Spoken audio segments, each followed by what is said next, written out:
Namaskar and a very warm welcome to this distinguished gathering for today's webinar on comparative world literatures organized by Hindi University West Bengal. It is our profound honor to have with us the Honorable Vice Chancellor of Hindi University, Professor Nandini Sahu ma'am, as our esteemed chairperson. Her visionary leadership and exceptional scholarly contributions continue to inspire the academic fraternity, and we are truly privileged to have her beside over this session. We are equally delighted to extend our warmest welcome to our three distinguished speakers, Professor Gourhari Behera sir, Shri Dinesh Kumar Mali sir, and Shri Avishek Rath sir. Their erudite insights and global literary perspectives promise to enrich this discourse and deepen our engagement with the interwoven traditions of world literature. This webinar stands as an important forum for meaningful intellectual exchange, encouraging us to traverse cultural, philosophical, and linguistic frontiers. Through such dialogue, we celebrate the shared human experience reflected in the diverse literary expressions of the world. Thank you all for joining us. We look forward to an enlightening, stimulating, and enriching session ahead. Now, I will take this opportunity as an great honor to introduce the Honorable Vice Chancellor of Hindi University, Professor Nandini Sahu ma'am, who is a distinguished academician, celebrated poet, and mainly Amazon best-selling author, whose luminous body of work beautifully bridges literature, philosophy, and culture. A double gold medalist in English literature, she earned her PhD under the mentorship of late Professor Niranjan Mohanty at Vishwa Bharati University, Shantiniketan, West Bengal. With a distinguished career spanning over 2 decades, Professor Sahu has contributed immensely as a poet, critic, researcher, and visionary academic leader. Her achievements have been recognized through numerous prestigious honors, including the Michael Madhusudan Academy Award and the Lifetime Achievement Award from SAFE in the year 2024, the Tagore Samman in the year 2025, this year, and a gold medal from the Honorable Vice President of India in the year 2019 for her outstanding contribution to English studies, author and editor of 23 acclaimed books. Her celebrated works like Sita, a long narrative poem, Medusa, Silver Poems on My Lips, and The Other Voice delve into profound themes of mythology, womanhood, post colonial identity, and cultural consciousness. She also serves as the founder and chief editor of the Interdisciplinary Journal of Literature and Language, that is IJLL, and has played a pioneering role in designing innovative academic programs across India. We are truly honored, ma'am, to have you with us today to chair this session. Now, I would like to request Professor Nandini Sahu, ma'am, for the inaugural speech. Ma'am, please. Thank you so much, Paramita, for this very generous introduction. And namaskar, everyone. I welcome Professor Gourhari Behera and Dr. Sri Dinesh Maliji and Abhishek ji, so all three speakers for today to this Hindi University special lecture series. Your contributions are going to be very important and very meaningful for us. This lecture series has been creating ripples in Indian academia. You have already noticed it.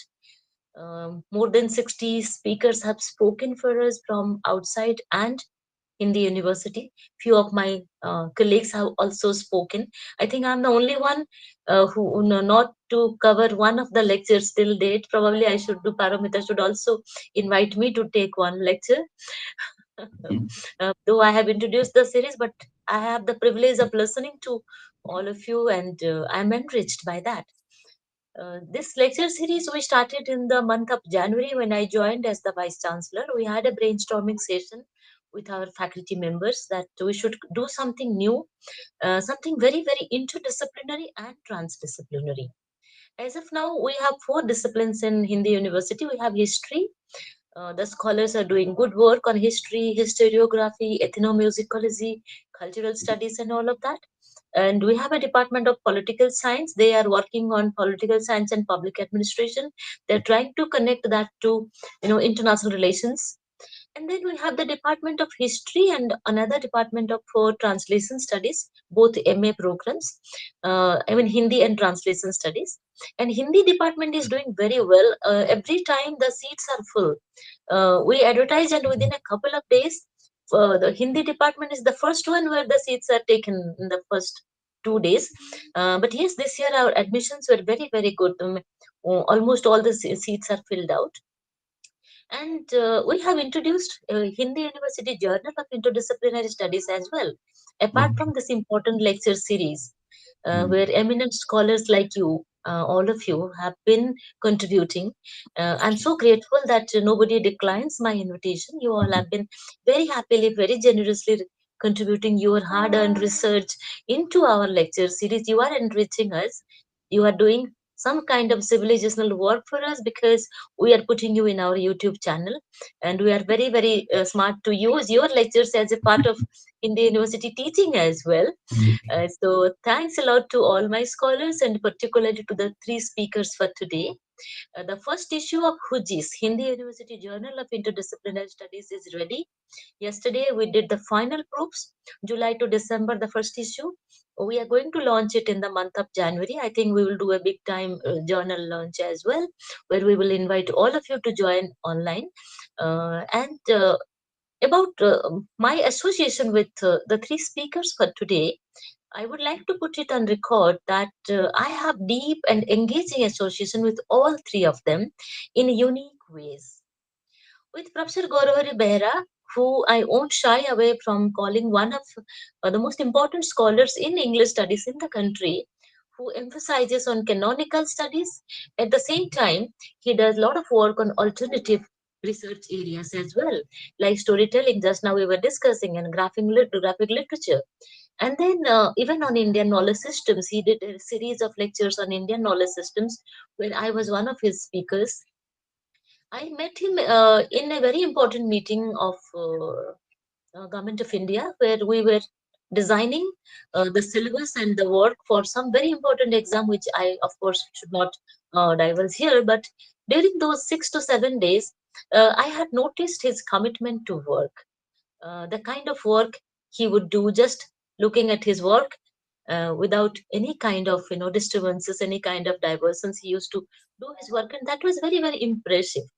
No one ever asked me to invite Professor Gourhari Behera to Hindi University for a lecture.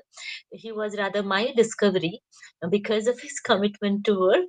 And I follow his social media profile as well. Sometimes I see such interesting and important things he is doing. Every time I send him a question, I ask him a question. And I think a couple of months ago, we had some kind of interaction about the tribal studies from Orissa, though that did not take any shape, but we had an interaction about it.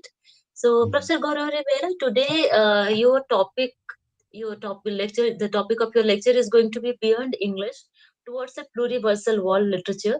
We are specifically working on that, the pluriversal ideas in English studies, how English studies are associated with culture studies and cultural studies, how the world literatures, the world cultures are definitely a part of English studies in syllabus design and in research. So I'm very glad that you are going to speak on this important topic. I'm going to be keenly and attentively listening to you, and probably I'll take down some points from you. When we design our syllabus of comparative world literatures MA program, we will be in a position to take help from you. We would seek your guidance. Thank you once again for being a part of Hindi University and of this important lecture series, Hindi Thank, University lecture series. Yes, my colleagues and my students will be hugely benefited by your lecture. Thanks a lot. thank you. And yes, coming to Dinesh Maliji, uh, he's my student. I'm a proud teacher of Dinesh Maliji. So Okay. I sometimes very proudly see what kind of students I have. But yes, that is not his only identity. I think that should have come the last. The first ever identity of Dinesh Maliji is, you just Google his name and you will get 1,000 things. I think he has written more than 60, 70 books and translated, and every day he is doing some or other new thing. He sends me his work every day, one new thing, and I wonder how does he manage to do so much of work. Today he's working on one text. He has done a lot of work on Sant Kavi Bhima Bhoi from Orissa. He is one Oh, of the Bhima Bhoi scholars, I would say. So I think mm, Professor Gourhari Behera can also connect with him, because he takes interest in Sant Kavi Bhima Bhoi.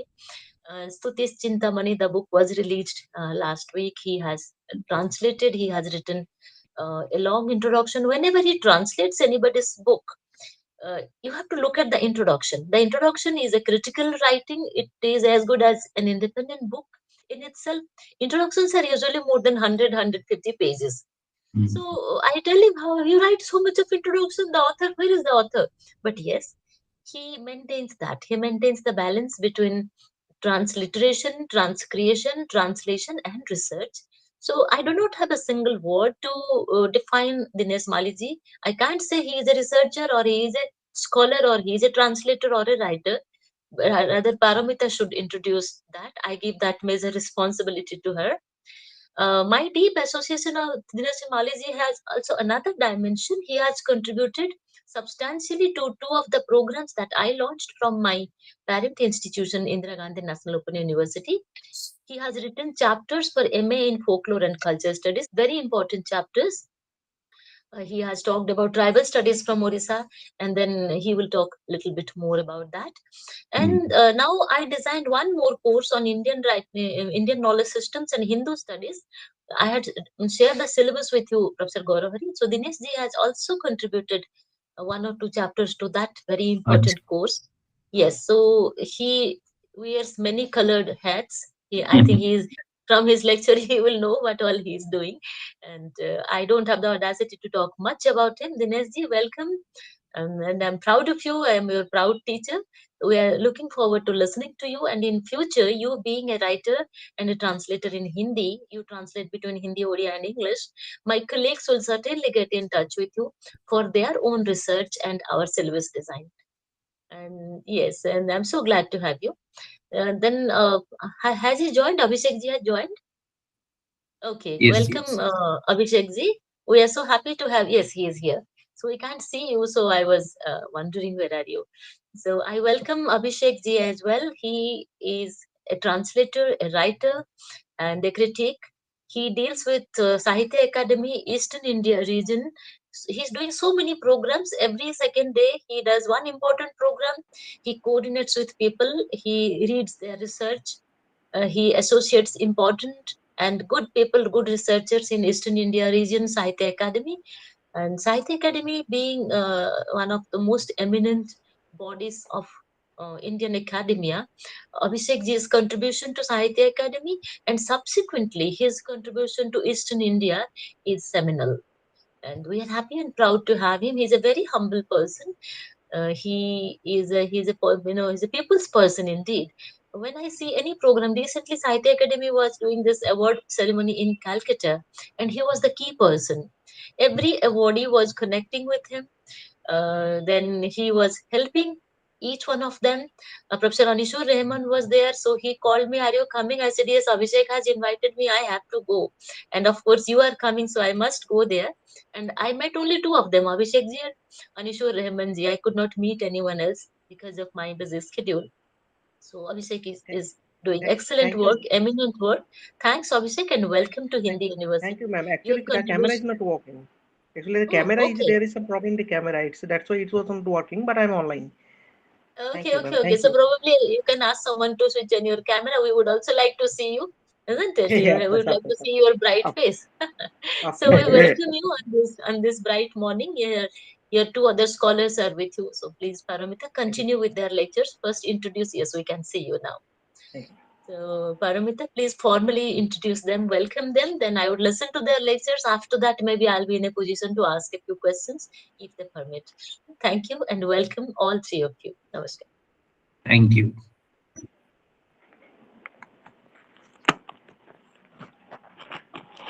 Please unmute yourself, Paromita.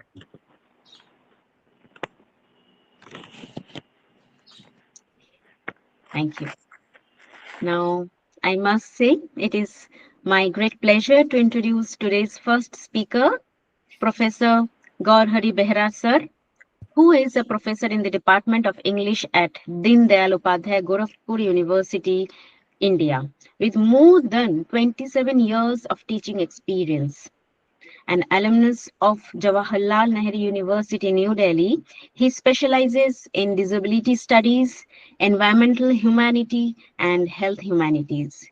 He has authored the book Contemporary Indian Literature Criticism in English Alternative Frameworks, and has edited representation and resistance essays on post-colonial drama and theatre, literatures of South Asia, and literature across mediums, the aesthetic and political of medial boundary crossing.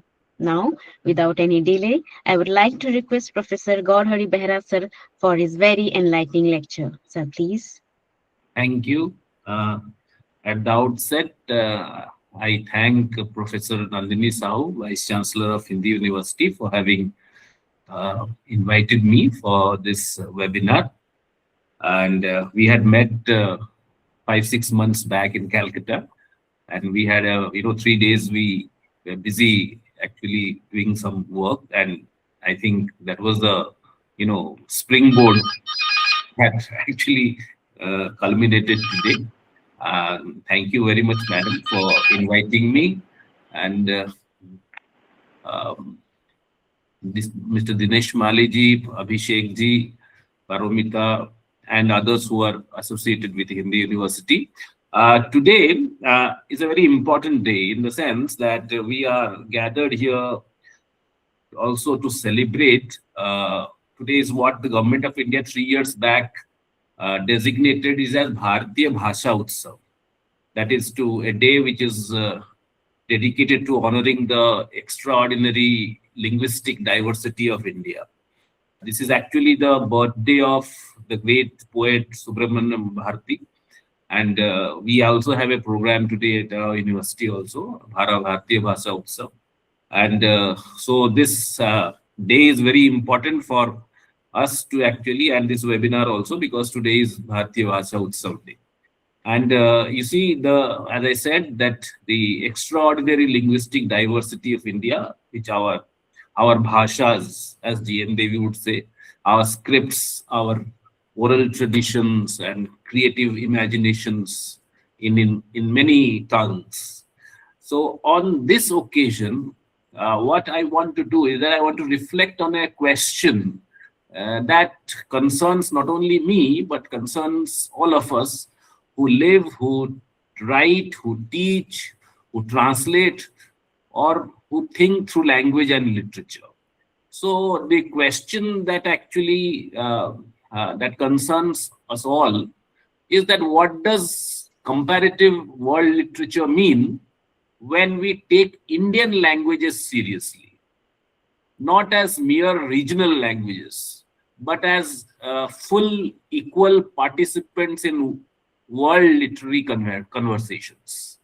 So that's why I have tried to, I have named my lecture Beyond English towards a pluriversal world literature.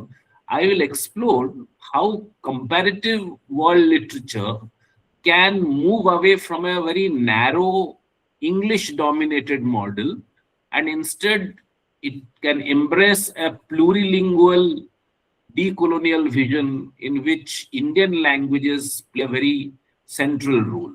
Now, let me begin with a very simple question, that what comparative literature means actually. So traditionally, comparative literature began as the study of literature across languages and nations. comparing, for example, French and German or English and Russian, often within a let's say European framework.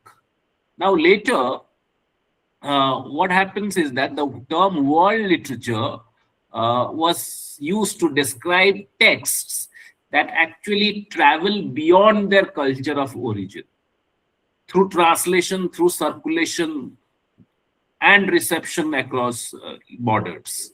Now, over time, these concepts have actually merged and overlapped. Today, when we say comparative world literature, we usually mean reading texts from different parts of the world together and paying attention to translation, circulation, reception, and power. Now, also asking comparative questions like how do different cultures narrate similar experiences? For example, love or loss, or let's say exile, race, migration, ecology, okay, caste. So how do forms and genres travel, like the novel, the epic, the short story, or the, we were talking about, the graphic narrative. But we must also see that much of this work has historically been very Eurocentric, in the sense that world literature often meant texts which were selected, translated, edited, and theorized through European or American academic centers. Languages like English, French, and German were treated as central, while Asian or African or Latin American languages became peripheral, or to some people exotic. So today, the challenge is this, that can we actually imagine comparative world literature from the vantage point of Indian languages rather than only from English?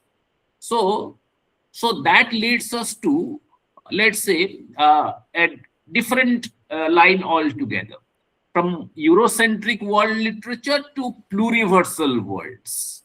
So in recent decades, there has been a strong decolonial turn in literary and cultural studies, and scholars and writers from the global south have questioned certain, these questions are: who decide what counts as, world-class literature? Okay, why are some languages and regions overrepresented and others are underrepresented? Why does world literature sometimes mean literature that has been translated into English? Now, the decolonial turn, as I had said, the decolonial perspective asks us to recognize that colonial histories have shaped our canons, syllabi, even prize lists, and reading habits. The colonial perspective asks us to question the hierarchies of language that privilege English over other tongues. And also, it asks us to recenter indigenous, subaltern, and non-European voices. So here, the idea of pluriversality becomes very important. Not one universal model of literature, but many worlds of literature which are coexisting, intersecting, and speaking to one another, conversation with one another. So what does this mean for us actually in India? It means that, Odia, Bangla, Tamil, Hindi, Urdu, Marathi, Santali, and many others are not simply regional languages. They are world-forming languages with rich, very rich literary ecologies. It means that reading Adivasi narratives, or let's say Dalit writing, or women's writing, or queer literatures, minority literature, borderland literatures, are central to our comparative work, not as an afterthought. It means that realizing that when we read, say, let's say, a Dalit autobiography in Marathi, alongside with an African American slave narrative, we are doing comparative world literature. And we are doing it from a decolonial South-South perspective. In this sense, as I said, today we are celebrating Bharatiya Bhasha Utsav. In this sense, Bharatiya Bhasha Utsav is not just about celebrating languages sentimentally. Okay, it is about rethinking the power structures of world literature. Okay, how power structures operate in this whole idea of world literature. Our languages are not simply mediums of expressions, you see, but they are also archives of memory. They are archives of resistance. They are archives of ecology, and of course, the archives of emotions. Okay, so let us see how Indian languages already participate in world literature and how they might even do so even more powerfully. Okay, think of, let's say, Rabindranath, for example, who is writing in Bangla, translated and self-translated, becoming a world author, partly through, let's say, English and other translations, or Premchand's Hindi and Urdu fiction, traveling first across Indian languages, then to English and beyond. U.R. Anantamurthy, Mahashweta Devi, Kuratulan Haidar, O.V. Vijayan, okay, so what, and many others whose works have had rich lives in translation. Even contemporary names like the Dalit writers or women experimentalists, or let's say graphic novelists and eco-writers emerging from various bhashas, gradually they are entering global circuits through translation. Yet, despite all these things, see the asymmetry. A vast number of Indian literary works remain untranslated or under-translated. And even when they are translated, they may not reach major global publishers or reviewers or prize committees or even our university syllabi. Within India, many of us read them in English only, often unaware of the original linguistic texture, medium, and cultural references.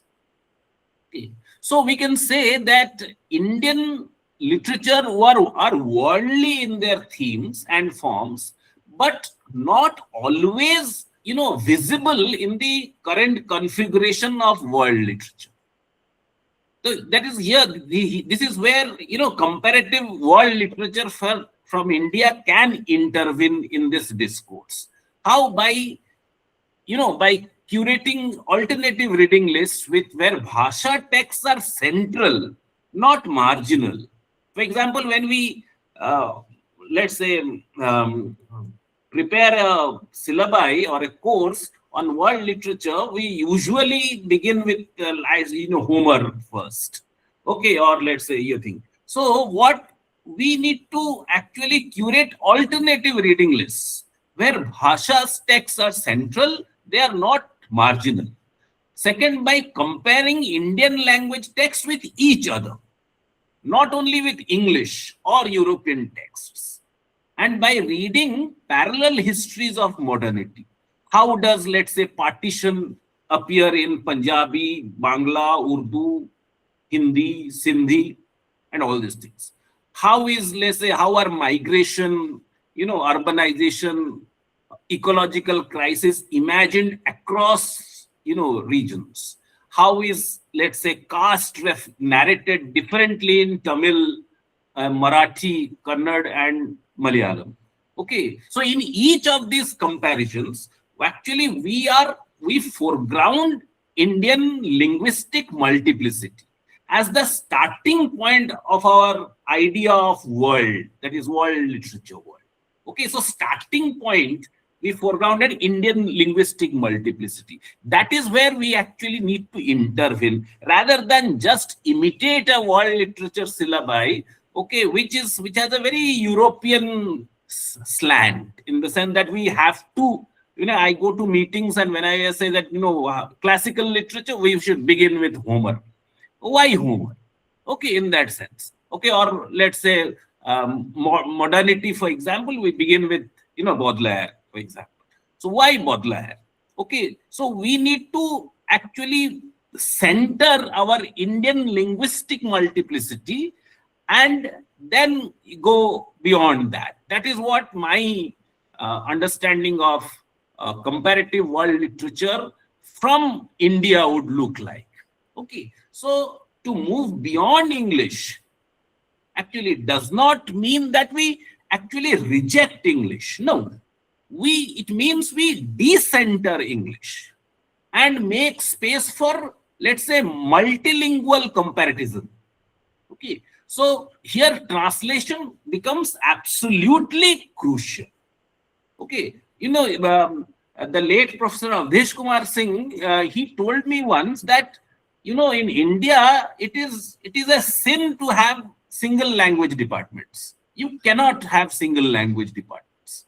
Okay, because India is so plural linguistically, I just can't remain restricted to English, Hindi, Kannada. Okay, all departments in this country should actually be comparative language, language and literature departments, because we cannot understand one literature without actually referring to others. Okay, so here translation becomes absolutely crucial. Without translation, comparative world literature collapses. It collapses into a very monolingual exercise. Okay, and with thoughtful translation, we can bring texts into dialogue without denying their difference. But we must also be aware that translation is also not neutral. Okay, it involves choices, it involves omissions. For example, why this text should I translate? Why should not I translate this text? And that leads to also to the whole idea of power. So what gets translated, who translates, for which audience you translate, these decisions shape actually global perceptions of Indian literatures. For example, Mahashweta Devi getting translated by Gayatri Spivak has a more, let's say, premium in that sense. Okay, it's more, that's why it is taught throughout the, Anglophone countries and post-colonial world, because it has been translated by Gayatri Spivak. That is important. So so what gets translated, who translates, for which audience you translate. Now, these decisions actually shape our global perceptions of Indian literatures. Now, because as I said, I'm going back again to the today's significance of Bharatiya Bhasha Utsav, that we can imagine student-driven translation projects, small stories, poems, oral narratives from local languages into other Indian languages, including English. Okay, this is important because English also has become an Indian language. So, small story without any hierarchy. So, we can have a student-driven translation project where students are given the task of small stories or poems or oral narratives to translate into other Indian languages as well as English. Secondly, parallel reading. Okay, reading one text in translation alongside, short excerpts in original scripts to appreciate the linguistic rhythm and with nuances of that thing. And again, comparative assessments, comparing two translations of the same work. For example, Premchand's Godan has been translated to, there are many versions of English, in fact. Okay, so comparing two translations of the same work, for example, an English and a Hindi translation of a Bangla story or a Odia story, for example. Okay, we can do, or comparing an Indian language text with a text from another part of the world that deals with similar concerns, similar themes. Okay, so we can do this. In this way, what happens is comparative literature becomes not a very abstract theory which is imported from Europe or America. Okay, as soon as we talk about comparative literature, we talk about Goethe and all, we begin with always that. Okay, it is not an abstract theory which is imported from Europe or America. It is a pedagogical practice which is rooted in our classrooms, our bhashas, our everyday multilingual realities. Okay, this is important. Now, because we are celebrating the linguistic multiplicity of this country or linguistic diversity, it also it also invites us to reimagine things. If we take our languages seriously in comparative world literature, we must rethink the canon. Who are we reading as world authors? Okay, how many Indian language writers appear in our syllabi beyond the usual handful of Nobel laureates or let's say Gyanpit awards? Okay, we should rethink the direction of the comparison. Instead of always comparing Indian texts to Western classics, we can compare within India and across the global south. For example, partition stories with other histories of displacement. Okay, or let's say indigenous or Adivasi literatures with other indigenous voices worldwide. Okay, or let's say Dalit narratives in, let's say, Bangla or Marathi with black narratives from the US. Okay, third is that we should rethink the language politics. We should encourage students to read, speak, and write in their mother tongues, okay, and other Indian languages, while engaging with English as a bridge, not as a gatekeeper. Okay, I have always used a very funny metaphor in my classrooms that we should not, decolonization does not mean we reject English. And I tell my students, and in a many things that in the sense of humor, that Odia is my mother tongue, but English is my mother-in-law tongue. In the sense that mother-in-law becomes a very important person in your life later on, and mother-in-law is more authoritative in that sense. Okay, so I really use this metaphor. So what we should do is that we should rethink the language politics. Okay, we should encourage students to read, speak, and write in not only in their mother tongues and other Indian languages. We also also engage with English as a bridge, not as a gatekeeper in that sense. Okay, so, and we should also support translation as a creative, critical act. We have a very good translator here with us, Dinesh ji. So, okay, so support translation as a creative, critical act. It is not just, we should not see translation as just a mechanical transfer of words. Okay, so in doing so, what we should do, what we actually are doing is actually shift from a model where Indian texts wait to be validated by Western institutions. We shouldn't do that. We participate in a very quieter, deeper form of decolonization. We shift from a model where Indian texts will be waiting to be somewhere validated by the Western institution, then only we will teach them. That mindset should go. Okay, and we should, we should model where our linguistic plurality generates concepts, comparisons, and theories. Okay, now instead of asking whether our bhasha literatures are worthy of being world literature or not, because this is a very common thing among many traditionalists, in the basically in Hindi, in our English departments, that are our literatures worthy of being world literature or not? Okay, because no Nobel, after Tagore, no one has got a Nobel Prize in literature in that sense. Okay, so that should not be a criteria. So instead of asking whether our bhasha literatures are worthy of being in world literature, we might ask a different question altogether. What should we ask? We should ask, what would world literature look like if it began from the realities of a multilingual country like India? Okay, so this is the question we should ask. So let us imagine a comparative world literature not as a global shelf dominated by English or a European languages, but as a network of living languages, Indian and non-Indian, which are speaking to one another, correcting one another, healing one another. Because narratives are the power of healing.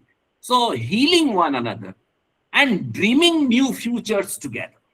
That should be our aim. So I would like to conclude today, because that's what half an hour is almost going to get over. So this is the question we should ask. This is what our pluriversality, which I talked about in the, let's say, title of the thing, that beyond English towards a pluriversal world literature. Okay, because world literature as we teach today in many institutions, okay, are are dominated by European and American texts. We have a very when we actually construct, or let's say when we prepare a syllabi on world literature, the whole thing comes to us immediately. How can we leave Homer? How can we leave Dostoevsky? How can we leave Camus? Okay, now this comes to us. It doesn't come to us that why should we actually leave the Indian authors? Okay, it doesn't come to us. So that is what the whole idea of pluriversal world literature is. So on this day, that is the birthday of Subramanyam Bharati, okay, who was a polyglot, knew many languages. Okay, so because you see, you need to talk. David Demrost, in fact, talks about world literature as a mode of circulation and reading. It's not simply a canon. Okay, so and he says that we should focus on texts that gain in translation. So that's why Indian literary works enter world literature when they circulate across languages through translations, through receptions, teaching, global literacy, readership. And if you look at theorists like Franco Moretti, he talks about distant reading, studying literary systems not individual texts. We should study systems. Okay, so how they travel globally.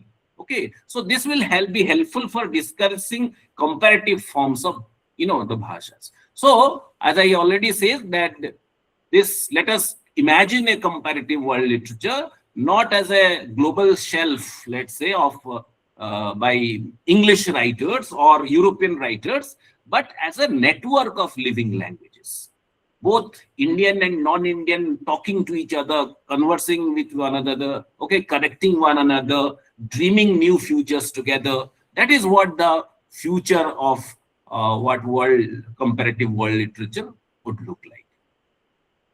Thank you so much. Thank you so much, sir, for such an illuminating lecture. And अब मैं आज के अगले वक्ता श्री दिनेश कुमार माली जी को आमंत्रित करना चाहूंगी। वैसे तो वो किसी परिचय के मोहताज नहीं हैं, फिर भी मैं संक्षिप्त में उनका परिचय देना चाहूंगी।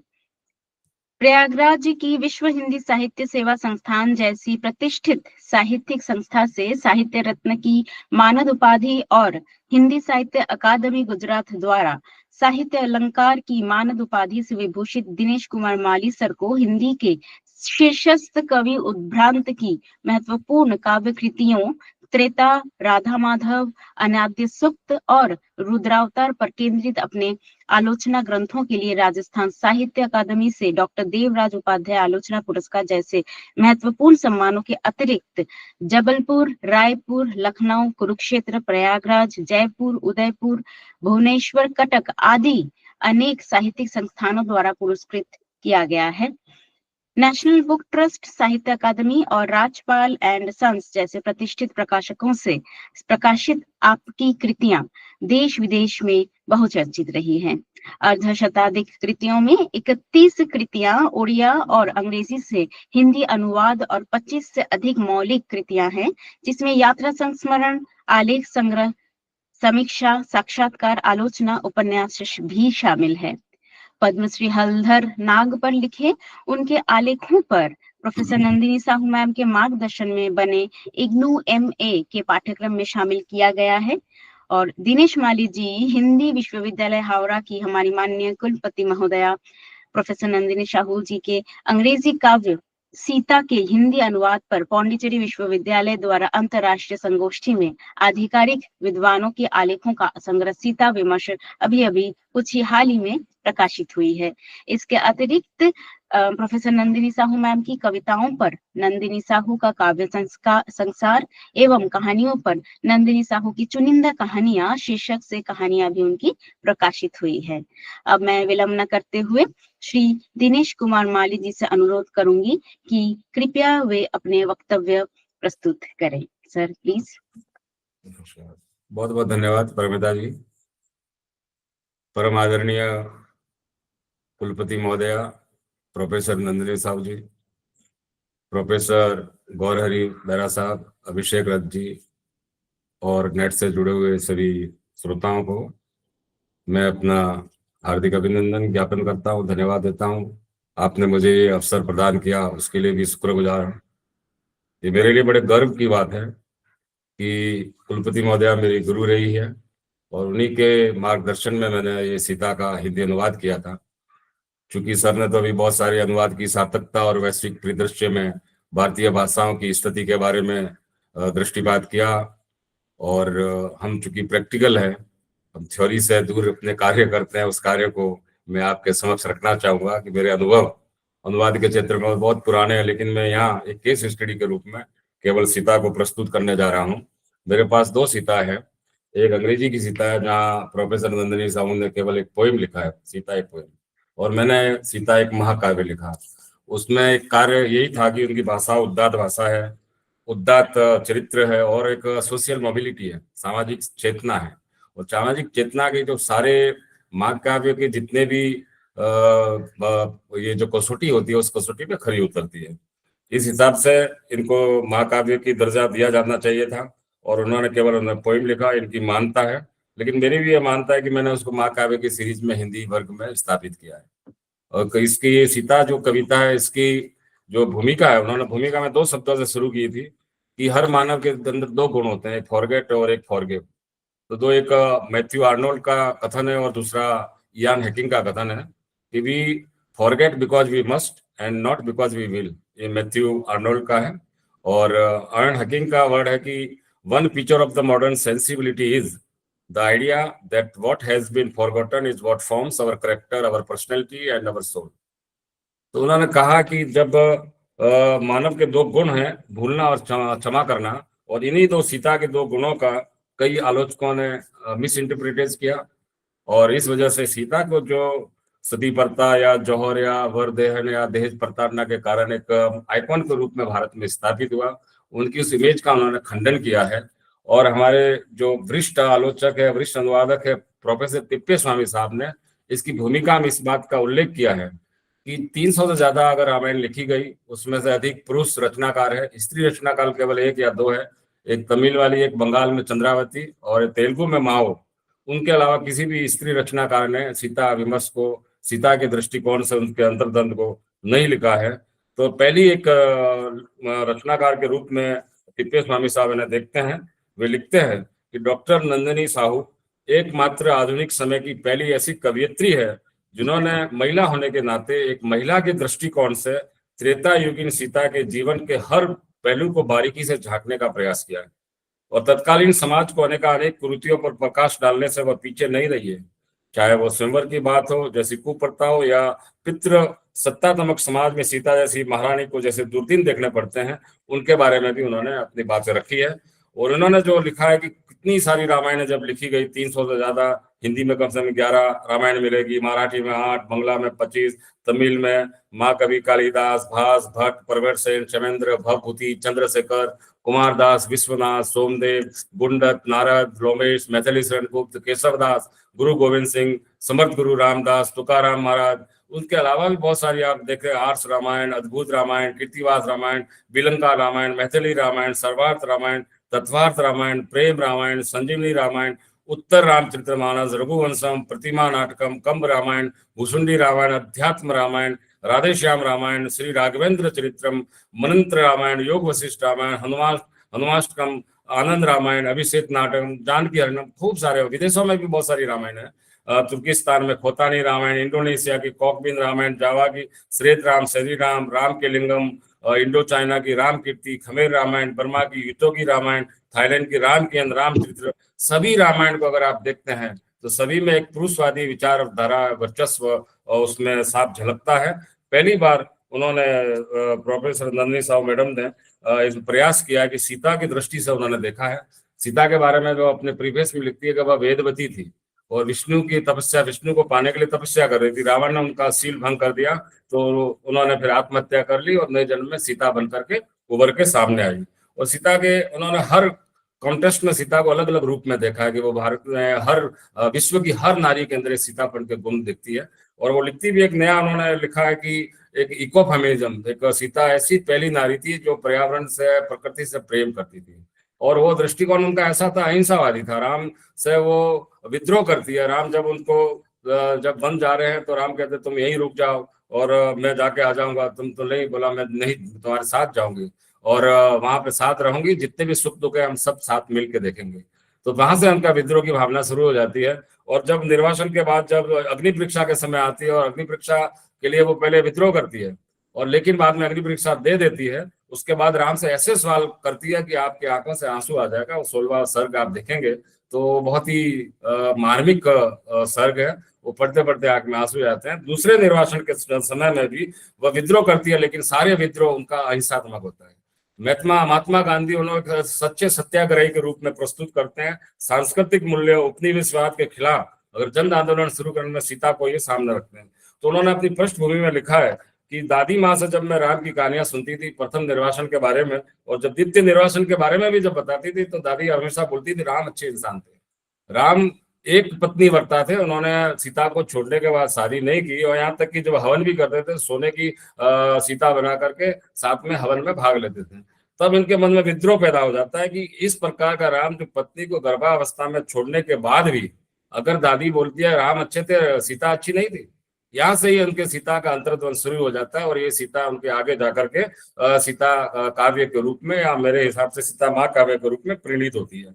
उनके लिए बहुत सारा वो अध्ययन भी करती है। तुलसीदास का हो या आर के नारायणन का हो, कंबन हो, एफ.एस. ग्रॉस हो, वाल्मीकि हो, बलराम दास, गंगाधर में, रूपेंद्र भांजा, बहुत सारे, यहाँ तक कि ओल्ड टेस्टामेंट की भी उसमें रामायण और पवित्र बाइबल के साथ में तुलना भी करती है। और तीसरा वो पृष्ठभूमि लिखती है कि वहाँ उड़ीसा प्रदेश में भागवत टुंगी का प्रचलन हुआ करता था। बचपन में शाम के समय लोग बैठ करके वहाँ धार्मिक चीजों पे विचार विमर्श करते थे, लेकिन आज आधुनिक परंपरा में ये सारी प्रथाएं खत्म होती जा रही है। ये सारी चीजों को लेकर के उन्होंने जो उसमें खास मुख्य बिंदु उठाया वो स्वयंवर को एक वाहियात प्रथा के रूप में घोषित किया कि पिता की चॉइस क्यों होगी, पुत्री की चॉइस क्यों नहीं होनी चाहिए दूल्हा के चयन में। उसी टाइप से उन्होंने युद्ध के बाद जब राम बोलते हैं कि मेरा काम पूरा हो गया और तुम अब किससे भी शादी कर सकती हो, मैं तो इक्ष्वाकु वंश की परंपरा की इज्जत के लिए काम किया था, उनके लिए जीता था। तीसरा उनका एक खास बात यह जो मैं आगे वर्णन करूंगा, इको फेमिनिज्म, प्रकृति के करीब वो कैसे थी, प्रकृति के करीब में। और उसके अलावा इनमें यह भी था कि वो अपना दोष स्वीकार कर लेती है कि सोने का हिरण के लिए अगर मैं नहीं कहती तो शायद मुझे ये दुर्दिन नहीं देखने पड़ते। इस प्रकार से अग्नि परीक्षा को जब लंका को जलते हुए देखती है तो उसी दिन वो ठान लेती है कि मुझे भी कभी न कभी अग्नि में जलना ही पड़ेगा, क्योंकि हनुमान ने लंका को अग्नि में जला दिया है, सोने की लंका को जला दिया। तो सोने के बारे में उन्होंने 3-4 जगह बातें रखी है। सोने की अंगूठी हुई या सोने का हिरण हुआ या सोने की लंका हुआ, जो आधुनिक परिप्रेक्ष्य में भी बहुत ये सार्थक उतरती है कि सोने के कारण बहुत सारे घर लोभ लालच के कारण बर्बाद होते हैं। तो यहाँ पे मैं एक नागार्जुन की कविता रखना चाहूंगा। नागार्जुन अवश्य बोलते हैं कि ये कविता थी उनका कालिदास सच सच बताना, इंदुमधु के मृत्यु शोक पर अज रोए थे या तुम रोए थे, अज रोए थे या तुम रोए थे। वो इन्होंने रघुवंश के उल्लेख करते हुए बताया, अज रोए थे या तुम रोए थे। कुमार समूह में कहते हैं कि रति रोई थी या तुम रोए थे।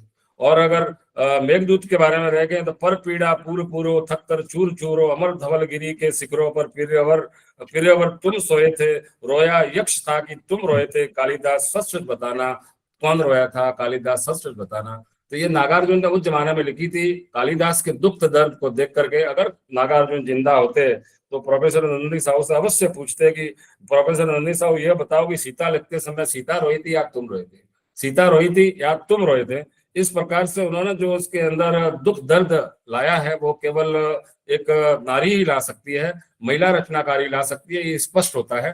अब मैं सीधा अपने बिंदुओं पर पॉइंट पे तुलनात्मक आता हूँ।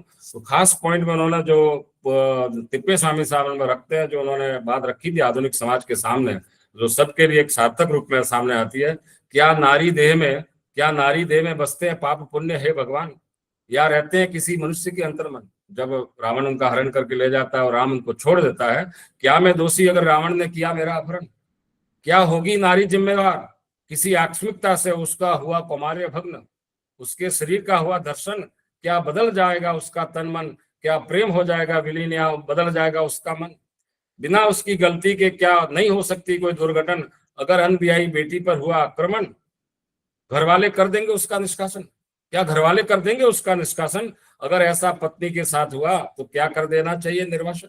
बहुत सारे समाज के सामने उन्होंने ये बात रखी है। सीता के माध्यम से पाप और पुण्य के बारे में जो सवाल हमारा समाज हमेशा करता है, उन पॉइंट को इस प्रकार से नारी विमर्श बहुत सारा हुआ है। नारीवादी विमर्श न केवल आधुनिक युग की देन है, अगर आप देखें तो आदि कवि वाल्मीकि ने तो बहुत पहले से नारी की अस्मिता पर बहुत सारी बातें उठा दी थी। और सबसे ज्यादा ये जो इको फेमिनिज्म के बारे में तिप्पे स्वामी साहब इसमें ये लिखते हैं कि वो इको फेमिनिज्म को किस प्रकार से प्रमोट करती है। घायल हिरणों और मीरों का करती इलाज अपने हाथ, मैं खाना बनाती हंसती प्रार्थना करती खेलती कूदती अपना जीवन साझा करती आश्रम वासियों के साथ, जैव मैत्री कला में जिससे मुझे मिली महारत, जुड़ते पेड़ गिलहरी पक्षु और पक्षी आर्ट, स्पर्श गंध और अनसुनी ध्वनि के स्वर, पारिस्थिति की अब बनी मेरा घर, पारिस्थिति की अब बनी मेरा घर, आलीशान हवेली, महलों की चार दीवारी हुई विस्फोरण, धरती माता की पुत्री, आखिरकार आई प्रकृति की शरण, आई प्रकृति की शरण। इस प्रकार उन्होंने पर्यावरण को भी सामने लाया है। और सीता, उन्होंने लिखा कि सीता विश्व की वो पहली महिला है। वैश्विक साहित्य में भी ये सीता को इको फेमिनिज्म, पर्यावरण नारीवादिता या पारिस्थितिक नारीवादिता के प्रतिनिधि के रूप में सामने ला करके प्रस्तुत करती है। और विश्व की हर महिला के अंदर, यानी कि केवल भारतीय महिला है, विश्व की हर महिला के अंदर सीता के गुणों को देखती है। एक व्यापक दृष्टिकोण के रूप में उन्होंने देखा है।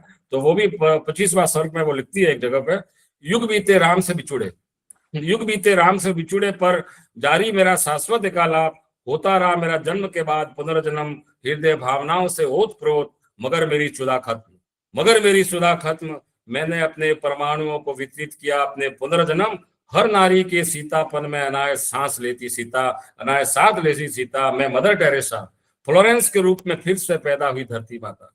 Nightingale, Lucy Grey, Helen of Troy, Cleopatra, Atalanta, Cordelia, Desdemona, Penelope, Sylvia Plath, Athena, Kunti, Draupadi, Gandhari, Shakuntala, Radha, Mirabai, Kalpana Chawla, Kiran Bedi, Indira, यहाँ तक कि निर्भया के अंदर भी निर्भया, दामिनी, लता, नंदिनी, रेवती, आनंदिनी, मैं अनेक नारी जीवन जीती हूँ, सुंदर और निर्भीक, सुंदर और निर्भीक। इस प्रकार नंदिनी साहू बहुत बड़े धन्यवाद की पात्र है कि उन्होंने विश्वविख्यात अंग्रेजी कवि टी.एस. ऑलेट को भी भारतीय पौराणिक ग्रंथों का सहारा लेते हुए अपनी कल्पना शक्ति के आधार पर पौराणिक सीता को आधुनिक सीता में बदलकर एक नए विमर्श को जन्म दिया है, जो समाज में नए मौलिक विचारों को अवश्य आंदोलित करेगा। उसके अलावा मैं ये कहना चाहूंगा कि उनके अंग्रेजी और हिंदी के तुलनात्मक में अपनी बातें रखना हूँ।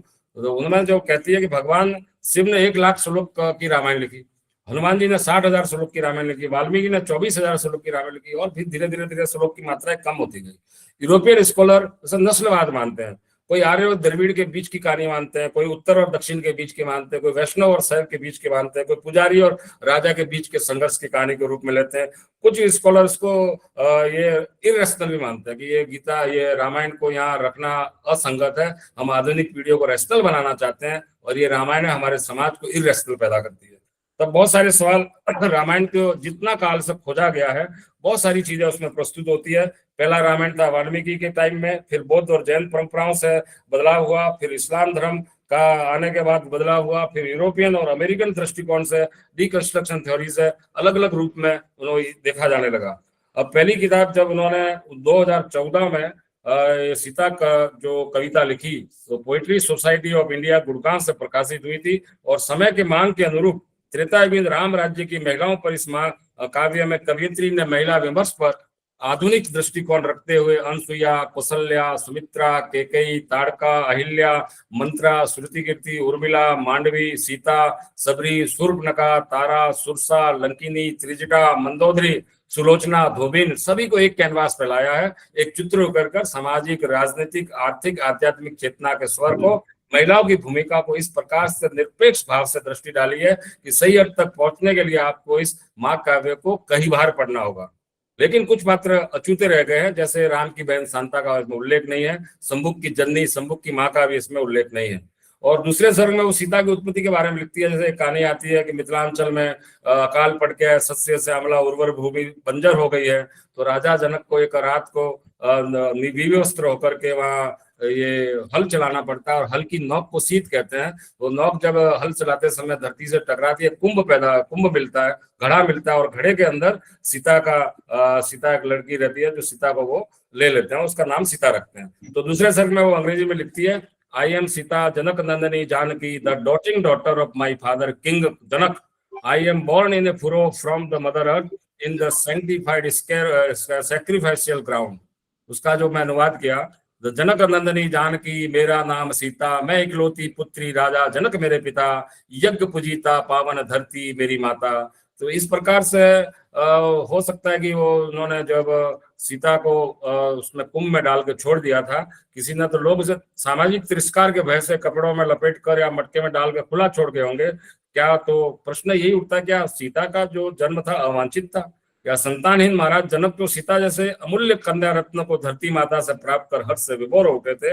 और इसी कहानी को फिर आगे बढ़ाती है तीसरे सर्ग में, वो जब इनकी बात आती है धनुष की, शिव धनुष के बारे में जब लिखती है, Shiva's colossal blow the divine Shiva Dhanush the Pinaka gifted to my father by sage Parashuram for safe keeping while he accomplished Pinesh Dhanurved says it come to Parsuram from Lord Shiva. How could I have known the sanctity, the reverence? I did not understand why a wave of something like the tail end of a sad dream swept through my father's whenever he saw it.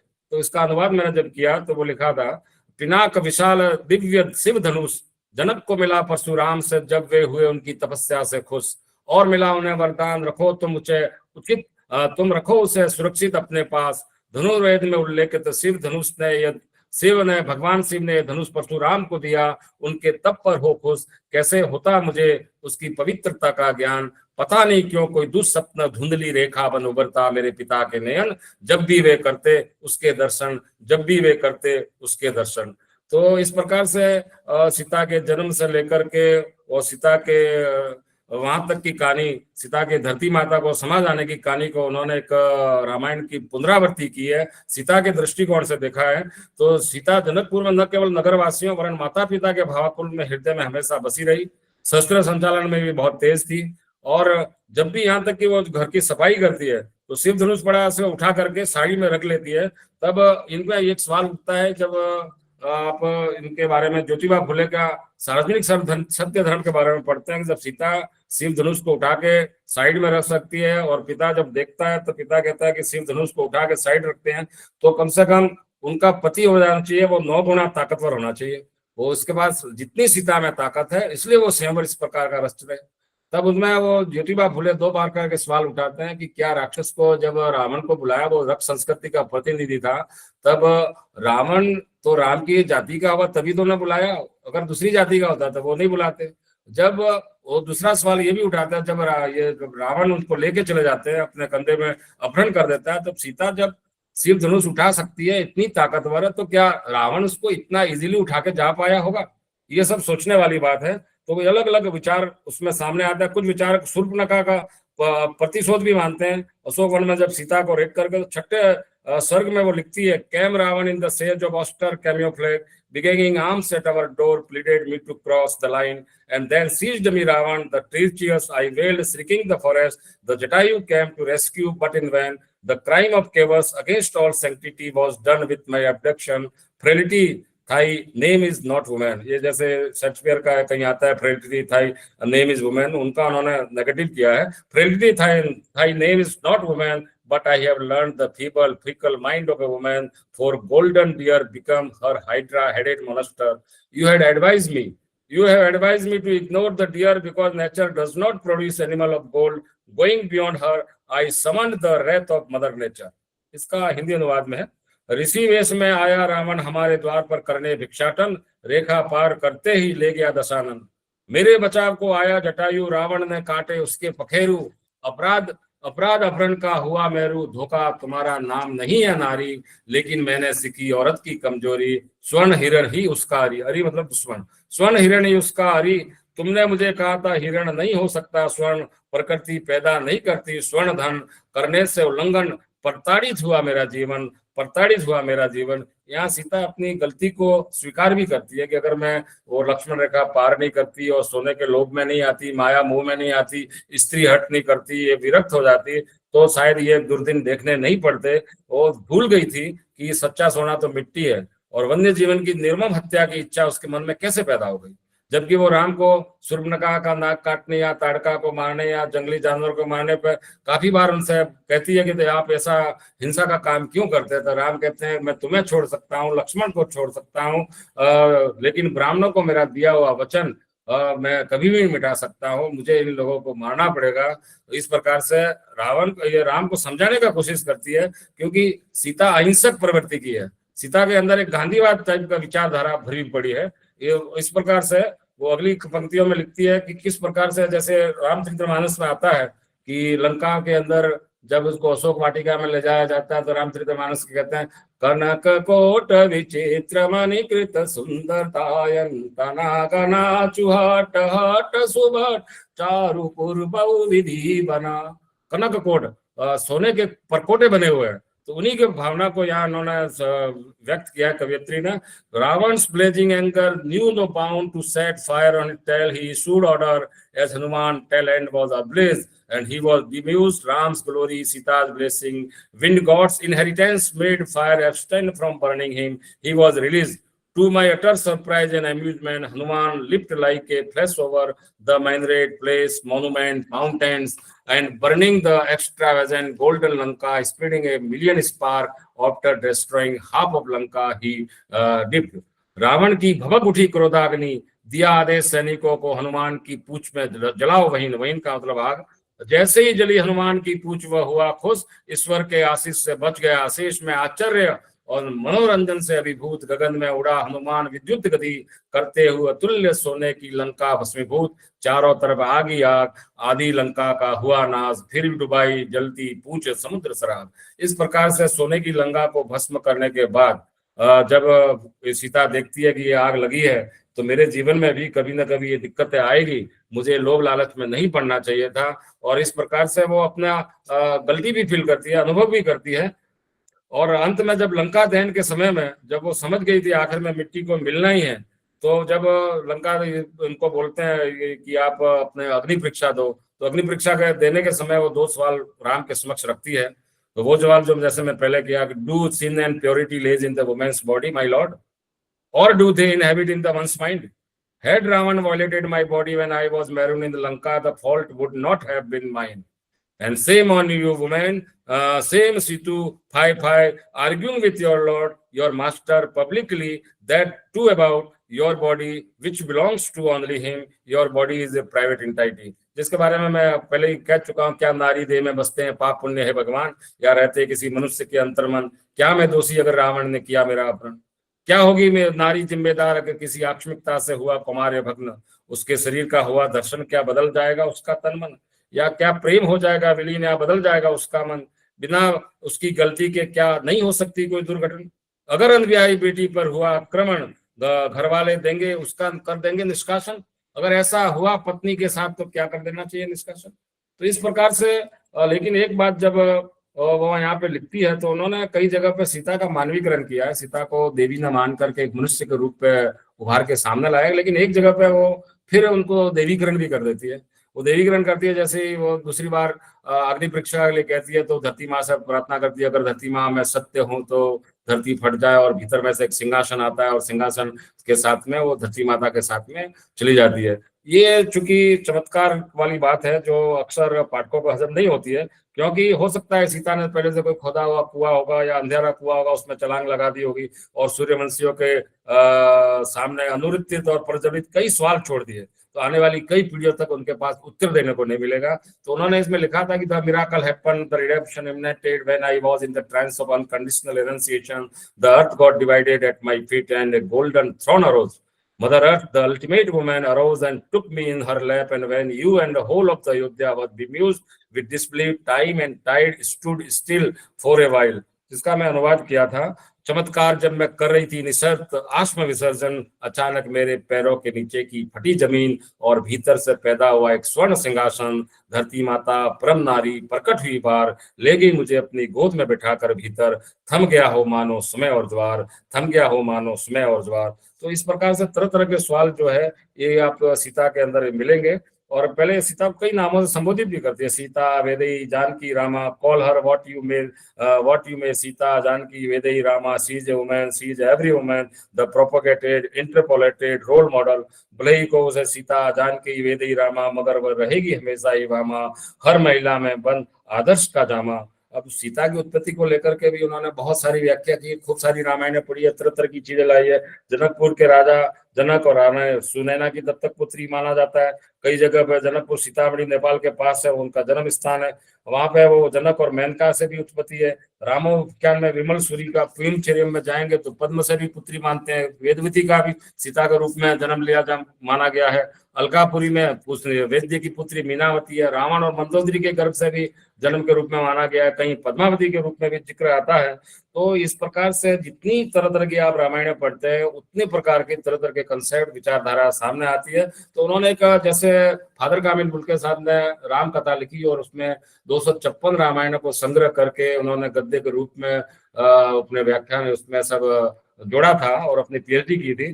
तो इसी प्रकार से सीता इस दिखने में भले छोटी सी किताब दिख रही है, लेकिन उसके अंदर उन्होंने इतनी रामायणों को डाला, इतनी रामायणों को डाला कि आप जब पढ़ेंगे तो तरह तरह के सवाल आपके समक्ष उभर के सामने आएंगे, तरह तरह की चीजें सामने आएगी। तो इस प्रकार से वो कहती है, लेकिन अंत में ये भी बोलती है कि चौथे स्वर्ग में वो सीता स्त्री और पुरुष का जो संबंध है उसको अन्य घनिष्ठ माना जाता है, अन्यतम घनिष्ठतम मानती है। वो खुद कहती है कि I am the beautiful wife of Ram, my story is to best observance of dharma, notwithstanding the harsh test of life and time. तो इसका अनुवाद मैं इस प्रकार से किया था, मैं हूँ राम की कर्तव्य प्राण सुंदर पत्नी, मेरा जीवन धर्म की सबसे सुंदर अच्छी कहानी, अनेक यातनाएं झेलने के बाद भी सुनो मेरे मुख जुबानी। तो इस प्रकार से आप जैसे जैसे जाते हैं वैसे वैसे ही उसके अंदर नई नई ज्यों केले के पात में पात, यूं कवि की बात में बात में बात, कवियत्री की बात में प्रसंग के भीतर तरह तरह की चीजें उभर के सामने आती है। स्वयंवर को लेकर के एक जगह कहती है वो खुद कि the colossal bow was the backdrop, the condition of my swamper. I ponder over idea of father's choice of a groom for me. How could the swamper be integrated thus? The choice of husband should be the woman's prerogative, not father's. वह विशाल धनुष बना मेरे स्वयंवर का आधार, दूल्हे का चयन पिता की पसंद, मन ही मन करने लगी विचार, क्या उन्हें पसंद है मेरा स्वयंवर? पति की पसंद नारी के लिए महत्वपूर्ण या पिता की शर्त? शारीरिक शक्ति की अपूर्व प्रदर्शन, क्या ताकत ही महिला के लिए बिंदु आकर्षण? इस प्रकार से कवयित्री प्रोफेसर नंदिनी साहू इस महाकाव्य में सीता के विद्रोह को देखती है। सीता हर प्रकार से विद्रोह करने के लिए तैयार होती है और 15वें समय में जब आप देखते हैं तो वो इतनी कड़वी भाषा है राम, कभी आप सोच भी नहीं सकते हैं कि राम जब कहता है कि मैं युद्ध जीता, मुझे तुम पे संदेह है, तुम आग के रोगी के दीपक ज्योति जैसे अच्छी नहीं लगती है, तुम आग के सामने किरकिरी लग रही हो, तुम्हारे लिए सारी दिशाएं खुली हुई है, मैं अनुमति देता हूँ, तुम जाओ, जहां जाना जाओ, और रावण की दूसरी दृष्टि तुम पर पड़ चुकी है, मैं तुम्हें ग्रहण नहीं कर सकता, तुम लक्ष्मण से शादी कर लो, भरत से शादी कर लो, शत्रुघ्न से शादी कर लो, सुग्रीव से कर लो, जिससे करना है वाल्मीकि रामायण में भी आता है, उन्होंने कम्बन रामायण का यहाँ उदाहरण दिया है। और 15वें स्वर्ग में कहती हैं कि सीते, आई abandoned you from today. I took revenge on Ravan for being a coward, a thief, to abduct a lonely and helpless woman. Hanuman, Lakshman, Sugriv, Vibhishan made it achievable, but the war was surely not for your sake. It was to redeem my forefathers' honor. My eyes perforate my heart at your very sight, and you lived alone in another man's house day and night. No man of your clan nor your husband was there to protect. Ravan could not have left you unpolluted. After all, you are a fine-looking, desirable woman, and all the glory and grace has left you now, and you are dismissed. You were born of unknown parenthood. तुम्हारा ठिकाना भी नहीं, आता पता भी नहीं है जन्म का. You were born of unknown parenthood, thus purity was already half challenged, and now you have lost it all, and you must not to be chaste anymore. A woman can never situate herself alone, and she is ever limerick, a running stream or a creeper. She needs a man every time to safeguard her, and the dignity of a king prevent him from accommodating a wife and queen like you. Since you have crossed the Lakshman Rekha, you are free to take your decision now on this end, and so not yourself to me. Go back wherever. Find yourself, woman, another protector and provider. सीते, मैं आज तुम्हें करता हूँ मुक्त कायर, रावण हुआ अब समाप्त, की उसने अकेले असहाय नारी अफृत. हनुमान, लक्ष्मण, सुग्रीव, विभीषण युद्ध विजय के पीछे थे जरूर, पर रखना था मुझे पुरखों का सम्मान अक्षुण्ण. तुम्हें देखते ही मेरी आंखें भेदती मेरा हृदय. रही तुम अकेली अनेक दिन रात, दूसरे आदमी के निलय. न थे वहां कोई वंशज, न पति देने को रक्षा सदैव. कैसे मानू रावण ने नहीं किया होगा तुम्हारा सतीत्व भंग. आखिर आकर्षक है तुम्हारे प्रत्येक अंग. अब तुम्हारी गरिमा हुई धूमिल और छवि कुरंग. ऐसे भी था तुम्हारे कुल का न अता न पता. पहले से ही तुम्हारी आदि अधूरी पवित्रता. अब तुम सती नहीं होगी पतिता. अब तुम सती नहीं हो गई पतिता. रहती क्या नारी अकेली अपराजित. कभी बहती धारा, कभी लता, तो कभी गीत संगीत. सुरक्षा हेतु पड़ती हर समय आदमी की जरूरत. राजगरिमा नहीं बना सकती तुम्हें पत्नी, और नहीं रही तुम बनने योग्य रानी. जब से तुमने पार की लक्ष्मण रेखा की निशानी, अब तुम हो अपने फैसले लेने के लिए स्वतंत्र. मुझे मत दिखाओ अपना कुचित चेहरा, और जाओ अन्यत्र. खोजो अपने कोई हमदर्द, रक्षक, प्रदाता या संयंत्र. इस प्रकार से कितने कठोर वर्ड उन्होंने सुने, और उनके दिमाग में क्या गुजरी होगी ये कौन जान सकता है. जो उन्होंने पूरा दिल से उसको पढ़ा होगा या लिखा होगा, वो इस बात को समझ सकते. इतने कठोर शब्द राम के मुंह से सीता का हृदय चलनी कर दिया होगा. एक विद्रोही नारी के रूप में फिर उनका जन्म विद्रोही नारी के रूप में आना ही था. तब उन्होंने एक सवाल किया था कि जब हनुमान मुझे खोजने आए थे तो उन्होंने तभी कह देना था कि मेरा विश्वास नहीं है, तुम रावण के यहाँ रहती तो मैं तभी सुसाइड कर लेती, तभी मैं मर जाती. तो मैं तुम्हारे सामने आज ये दुख दिन देखने को नहीं पड़ रहा. When Hanuman came to see me, then why did not you done? He informed me of your deep pain of separation. He is immoral to betray a woman of pure emotion. I would have ended my life had Hanuman told me, and that husband's faith is no more mine, but you had not sent a message about my conjugal betrayal. You are Maryada Purushottam, the best of all men, yet you employ such foul tongue for a woman. For blunder of Ravan, your wife you condemn. जब हनुमान आए मुझे देखने, क्यों नहीं किया परित्यक्त. तब उसने कराया मुझे गहरी वेदना से अवगत. क्या नहीं ये भावुक नारी को धोखा देने जैसा असत. अगर बताते हनुमान, कर देती मैं जीवन लीला समाप्त. अब नहीं रहा मेरे पति का मुझ पर विश्वास मत, मगर तुमने मेरी पीठ पीछे किया विश्वासघात.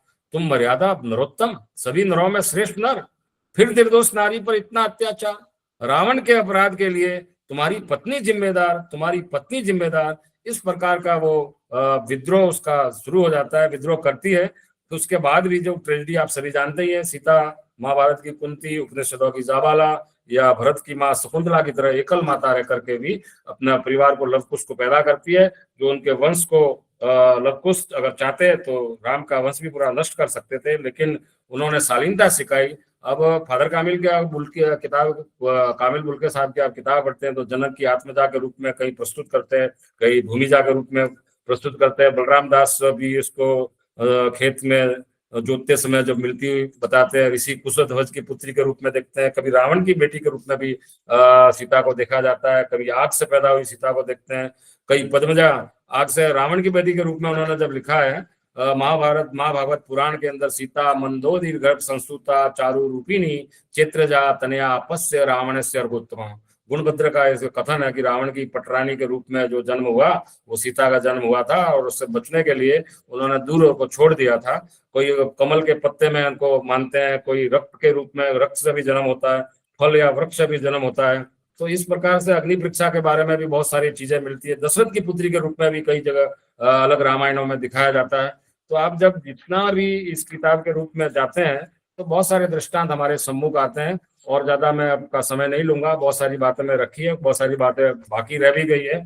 तो एक तुलनात्मक दृष्टिकोण में आपके समक्ष प्रस्तुत किया कि अंग्रेजी की किताब और हिंदी के माध्यम से, हिंदी के परिप्रेक्ष्य में बहुत सारे विपुल पाठकों के पास अगर पहुंचती है तो वो अलग अलग संदर्भ में उसको देखते हैं, अलग अलग इसके कथनों को खोजते हैं, और एक प्रकार से हमारे ज्ञान का एक व्यापक स्तर तक हम फैला सकते हैं। इसी के साथ मैं अपनी वाणी को विराम देता हूं। आप सभी ने मुझे अवसर दिया और सभी ने ध्यानपूर्वक सुना, उसके लिए भी आभार व्यक्त करता हूं। सभी को मेरा सत नमन, प्रणाम, नमस्कार। सर, ऐसे बहुत ही कम समय में मैं समझ सकती हूँ कि ऐसे महाकाव्य पर आपने बहुत ही सुंदर तरीके से प्रस्तुति की है, और आपके इस विमर्श है संगीतात्मक पांडिचेरी यूनिवर्सिटी ने प्रोग्राम किया था, उसमें 34 बड़े बड़े आर्टिकल है, आलेख है, और इनके काव्य संसार के बारे में एक किताब का काम किया था। नन्हे साहू का काव्य संसार कविताओं के ऊपर में है, और ये प्रलेख से उनकी कहानियों के बारे में है कि ये चुनिंदा कहानियों के रूप में। तो इस प्रकार से जब आप किसी लेखक को गहराई से पढ़ते हैं तो तरह तरह के विचार, उनके थ्योरी, जो कंसेप्ट है वो हमारे दिमाग में शुरू हो जाते हैं। बिल्कुल बिल्कुल सर। और ऐसे ही आप संगीतात्मक, खासकर मैं बताना चाहूंगी, एक लाइन में आप जिस सुंदर तरीके से संगीत के माध्यम से उस भाव को स्पष्ट किया है वो वाकई में अनोखा था। और ऐसे संगीतात्मक और तार्किक व्याख्यान के लिए बहुत बहुत आभार sir. Now I would like to introduce our next, or I would say last but not the least speaker of today, Sri Avishek Rath, who is a noted translator, researcher, and essayist. Avishek Rath has participated in several national and international seminars, workshops, and other literary programs. He also has several articles, books, mostly of translation to his credit, and he knows several languages and writes in Bengali and Hindi with focus on literary theory and practice along with Indian literature, society, and culture. So now I would like to call upon Sri Avishek Rath sir for his very enlightening lecture. So please. Thank you. Am I audible? Yes, sir. Okay. I may be a bit long, but if you find it necessary, you please stop me. When the time is over. Okay. Thank you. First of all, I must pay my gratitude to Honorable VC Professor Nandini Sahu Madam and the officials of Hindi University to present my opinion in this issue. I must apologize. Though at first I wanted to discuss my views on the broadening of the discipline of comparative literature in 19th century India through translation activities, later I found it too big an area to cover in the prescribed time. So I planned the presentation with an introduction on the trend of establishment of departments of comparative literature in India. Then I will go to the earliest instances of translation theories available in different forms of India. And then I will focus on the 19th century translation activities in two languages in particular, Odia and Marathi, with occasional digressions. And now I will, first to save the time, I will directly start the main presentation. In 1956, when the Department of Comparative Literature was established, Rabindranath Tagore's talk entitled Biswa Sahitya or World Literature served as the pretext in case of the Jadavpur University. Whereas Tagore's idea of world literature is a bit complex, the scholars and literatures like Buddhadev Basu, Sudhindranath Datta, Norris Guha and others explained this concept and molded it into the concept of comparative literature. While both emphasized on moving away from British literature through which translations of Baudelaire, Hölderlin and Kalidasa, others focused on comparisons between texts of epic status in different languages. In 1961 came out the first issue of Jadavpur Journal of Comparative Literature. Most of the articles were focused on discussions of Rabindranath Tagore, Rossetti, Dostoevsky, Kafka, and Dryden. From the next issue, the journal started to include a few articles written in Bengali as well, though the most articles were used to be written in English. In 1962, the Department of Modern Indian Languages was established in Delhi University. They started a post-MA course entitled Comparative Indian Literature. It was in 1974. In 1944, a volume entitled Comparative Literature was published by the university. The university also organized a national seminar on comparative literature at the time, and in 1994 they started MA course in comparative literature. In 70s and 80s, comparative literature started to focused on in different universities like Trivandrum, Madurai Kamaraj University, Bharati Dasam University, Kottayam, and Pondicherry. The School of Tamil Studies in Madurai Kamaraj University included a comparative literature studies department. In 1986, Veer Narmad South Gujarat University of Surat formed a new department of comparative literature which focused on Indian literatures of Western India. In 1999, a department of Dravidian comparative literature and philosophy was established in Dravidian University of Kuppam. In this way, several departments completely devoted to comparative literature started to flourish in India. With this brief introduction on the trend of establishing comparative literature departments, I will now shift to the translation activities in India, which in my thinking directly or indirectly led to these formations. Before focusing on 19th century translation in India, I will briefly focus on the earliest instances of the nature of discussion on translation or transcreation in India. Translation practices of pre-colonial India can be studied in four ways. First, by attempting to build a theory of translation by tracing old grammarians' opinions regarding nature of language. Secondly, by describing the role of translation in identity formation of a language. Third, textual analysis of actual translations along with its context. And four, by collecting the implicit as well as explicit comments on their own translation works. But these methods of translations often got intermingled. The oldest reference to translation in India could be found in Aitreya or Gopinath Brahman. Later, similar references were found in Panini's Ashtadhyayi, Tolkappiyar's Tolkappiyam, according to Tolkappiyam, Wali, which is an adapted work, can be of different kinds, including that of abridged, expanded, and translated in accordance with the Tamil traditions, of course.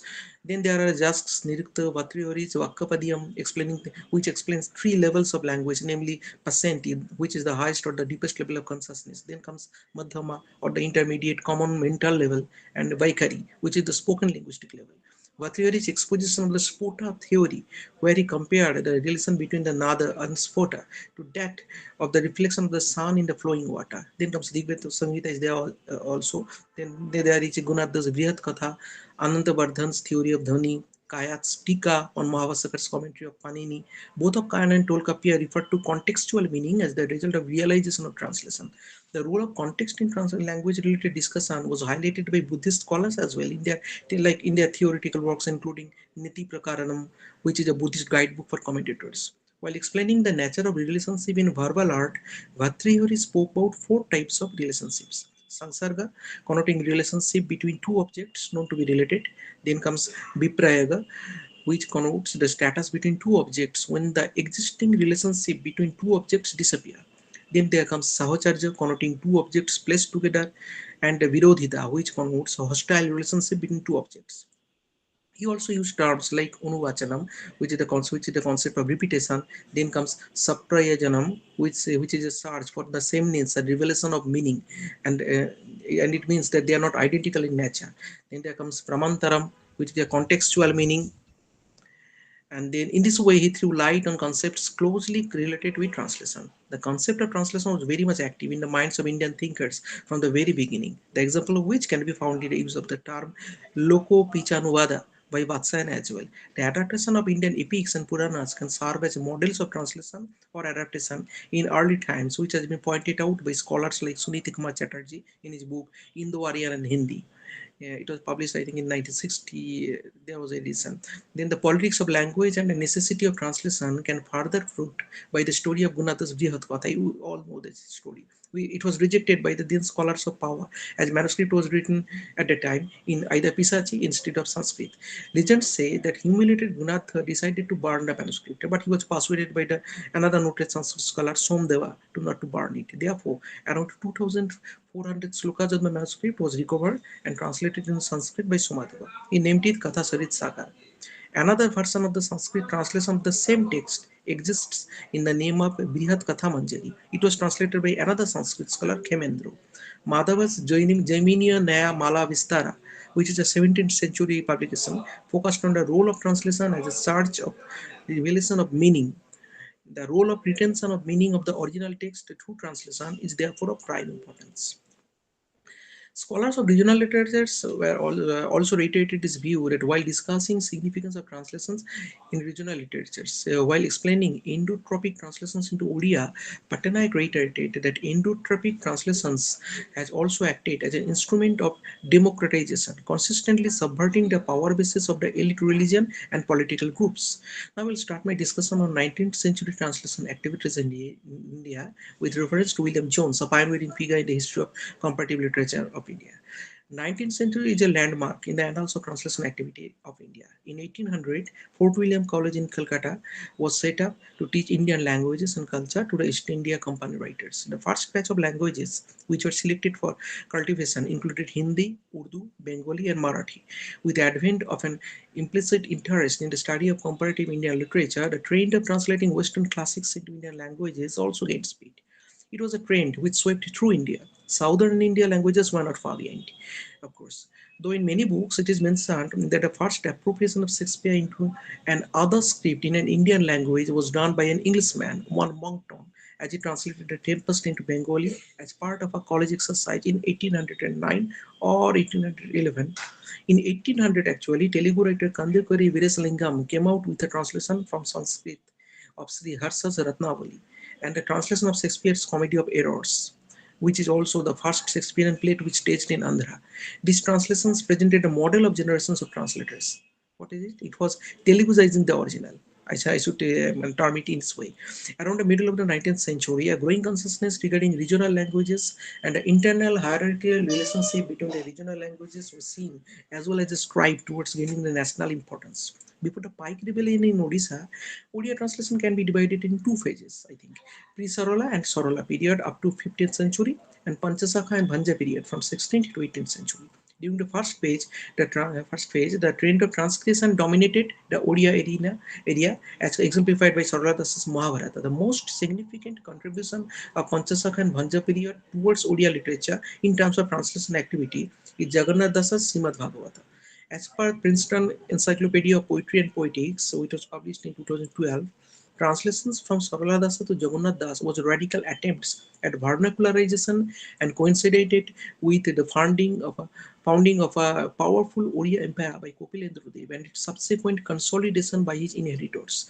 The aesthetic evident in these works can be said to mirror the socio-political by subverting the dominant pan-Indian Sanskritic Brahminical hegemony. If we compare this view of scholars with another such significant translation work in Assamese, namely Madhav Kandali's Ramayana, we will find striking resemblances. Madhav Kandali's Ramayana is thus not a faithful translation. In the matter of language too, he often employs images which have a local significance, like locusts advancing, covering up the sky. The attention of the angling Ravana is only on the boy. He refers to the local caste and professions and even customs. On the other hand, the rendering has considerable poetic and rhythmic quality. He seems to have steeped himself in the original and more or less recreated the entire epic in the local languages. Truthfulness to the spirit of the original seems to have been the principle followed by Sankaradeva, Madhavadeva, and other giants of the age of considerable religious fermentation. Sankaradeva was the chief inspirer of the new Vaishnavite movement in this part of India. He was primarily a creative type, giving an individual expression to what he learned from the Sanskrit classics in poems, plays, songs, and epic pieces. But he, as well as his chief disciple Madhavadeva, were not unconcerned with the meaning and significance of important texts like Bhagavata or the Gita. Now, if we turn to the Odia context, return to the Odia context, we will find that most of the translations of this period were focused on translating religious and philosophical works, mainly from Sanskrit into Odia. The third phase of translation activity in Odia, which I think it should be from 19th to mid 20th century, witnessed a surge in publication of translated books. But even before that, in 1817, there was a massive resistance by the Odias, notably the Pike Rebellion in 1817. It may be called the first linguistic protest against the British rule and the Bengalis also. And it was followed by another Odia language movement in 1868. Due to the resistance from Odias, the rule of translation and inclusion of native officials was recommended under the British administration for the reformative purposes. After Pike Rebellion, a resolution was passed in November 1837 as Act Number 29, and through this resolution, Persian was officially replaced from Bengal presidency. It ensured that from 1837 on, vernacular languages would be the medium of colonial governance at all, but the highest levels. On the other hand, in 1832, Persian was removed and replaced by vernaculars in Bombay and Madras presidency. Following this, in 1875, Arya Samaj was founded with the aim of reincarnating the Vedic glory. For the sake of upholding the use of Devanagari script, Nagari Pracharini Sabha was established in Benares in 1893. On 18 April 1900, Nagari was given the same status of Urdu script as per the resolution of MacDonald. In 1910, Hindi Sahitya Sammelan tried to project Hindi as the national language, and in 1825, Congress accepted Hindustani as the official language. The issue of national language and the prescriptive use of dialects were very much in discussion in this period, as in an article entitled Some Objections to the Modern Style of Official Hindustani, Grouse proposes Hindi as the national language, as he compared it with the unnatural origin and artificiality of the Urdu language. This whole issue of deciding the national language was vigorously contested by Samacharan Ganguly, George Abdhem Grierson, John Beams, F.S. Grousey, and several others. Dr. Carey, the leader of missionary group in India, established Odia Mission Press in Cuttack in 1838 for the purpose of printing and publishing their religious texts. At Fort William College, he was the professor of Sanskrit, Bengali, and Marathi. As a grammarian, he authored Sanskrit, Bengali, Marathi, and Telugu, besides supervising the Odia translation of the New Testament. It was completed at the end of 1807 and subsequently revised in 1811 and 1814. At that time, among the non-native Odia translators, the most popular was Amos Sutton, William Carey, and Thomas James Maltby. Whereas Sutton and Maltby did not wrote much about their translation strategy, F. A. Cox, a missionary historian, gave us significant information about the translation strategy employed by Carey. In his book History of the Baptist Missionary Society, Cox referred to Carey's personal letters to Sutcliffe, in which he wrote, "We do not want the vain name of the men who have translated the scriptures into this or that language, but we do want the thing to be done. We never print a sentence without examining it and seeing it through and through. Brother Marsman does this with the Chinese. I translate and write out with my own hand, the Bengali, Hindustani, and Sanskrit. The two latter I translate immediately from the Greek by Brother Marsman and myself, as in the Bengali with the Hebrew.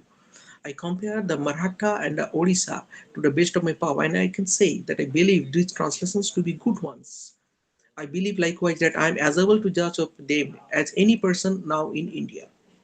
In the essay entitled Translation Strategies of the Non-Native Odia Translators, published in the first issue of 13th volume of Translation Today journal, Ramesh C. Malik quoted from another letter sent to by Carey to Dr. Ryland, in which the translation procedure is explained as the native pundits write out the rough copy of the translation into their respective languages, some translating from the Bengali, others from the Hindustani, and others from Sanskrit as they are best acquainted with them. They consult with one another and other pundits who have been employed for several years in correcting the phrase copy and who almost know the scriptures by heart. They therefore from their idioms, after which I examine and alter the whole where necessary, and upon every occasion have men born and brought up in the countries themselves to consult.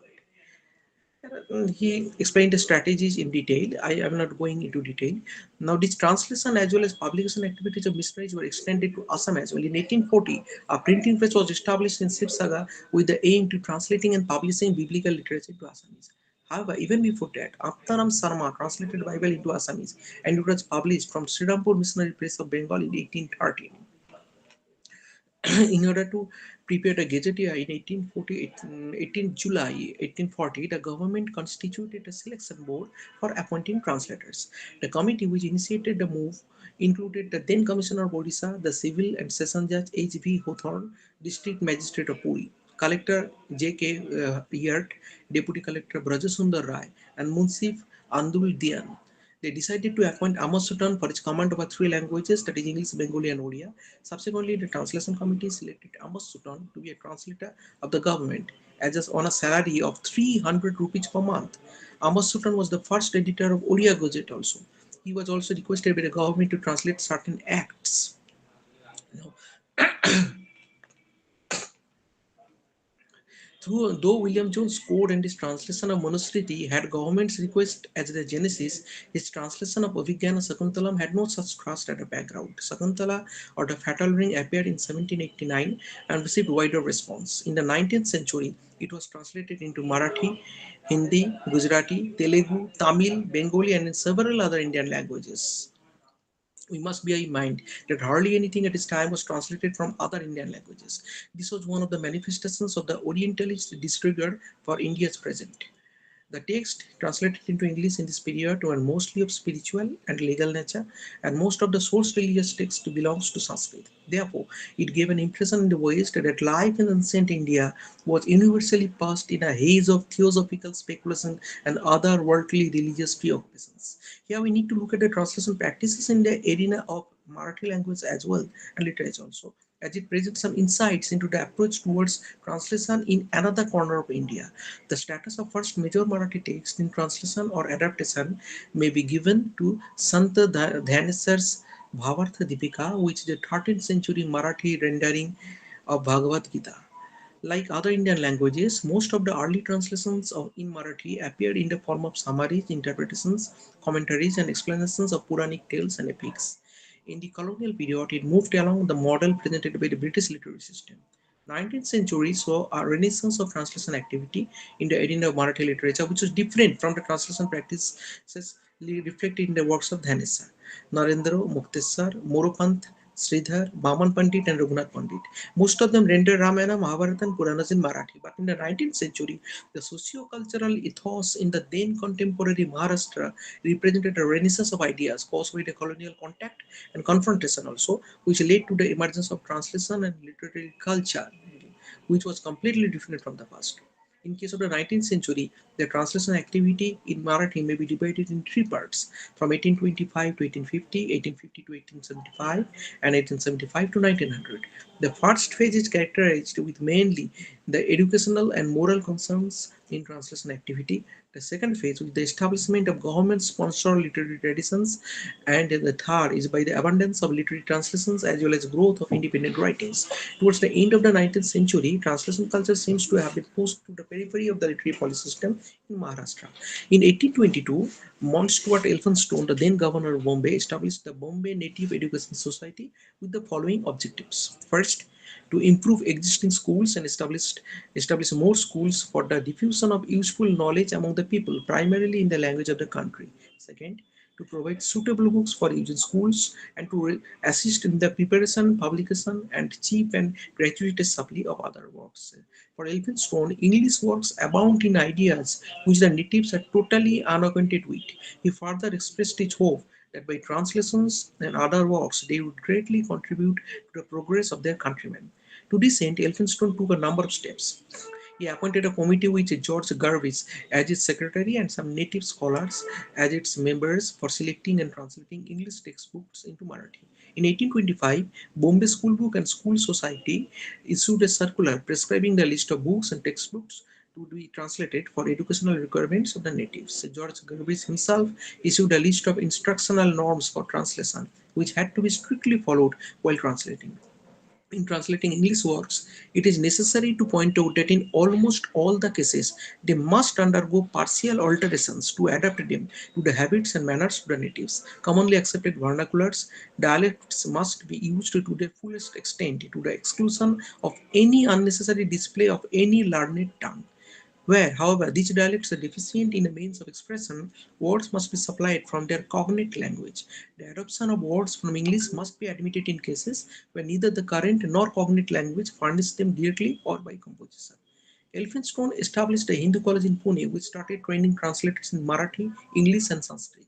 Among these translations, mentions may be made of Aesop's fables, Children's Friend by Bakunin, and Pilgrim's Progress, of course. So the most important contributions of these translations is the way they molded the contemporary Marathi prose, as at that time even Marathi orthography was not in a stable condition due to the use of both Mori and Devanagari scripts. The then model of punctuation consists only single and double bars. All types of variants of lexical items were used as per the variety of location and dialect of the Marathi writers. In such a situation, It was left to the translators, the only people required to write in Marathi prose through their translated textbooks, to create new linguistic modes of encoding the new written language.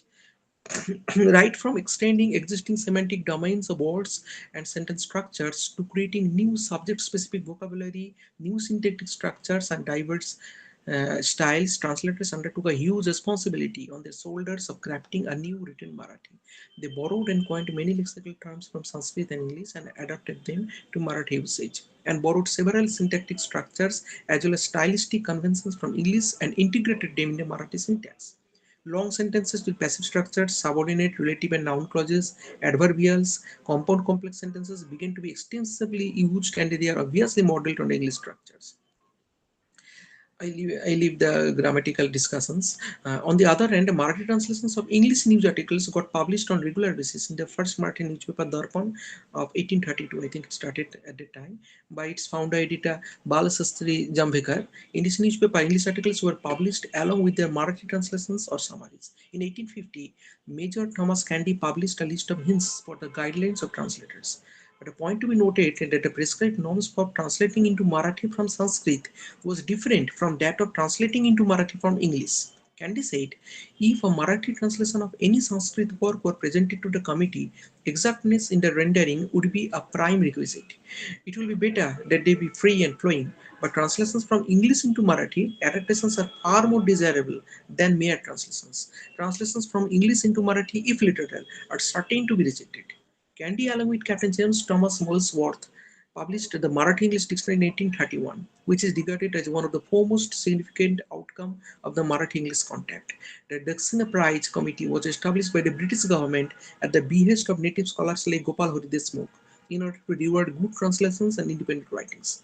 Most of the Marathi translations in the first page of 19th century may be termed as an indiscriminate assimilation of British ideas and knowledge fields in the line expounded by Franz Fanon.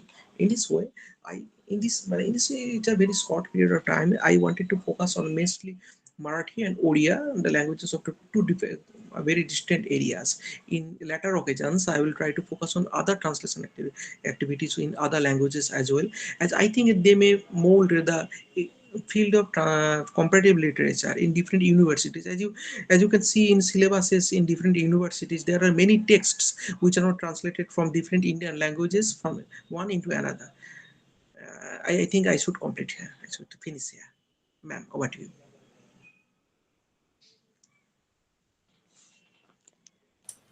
I've completed. Ma'am, now you can speak, ma'am. Thank you so much, sir, for such an comprehensive lecture, I would say. Now, I would like to request Professor Nandini Sahu, ma'am, for her very valuable critical remarks. Ma'am, please.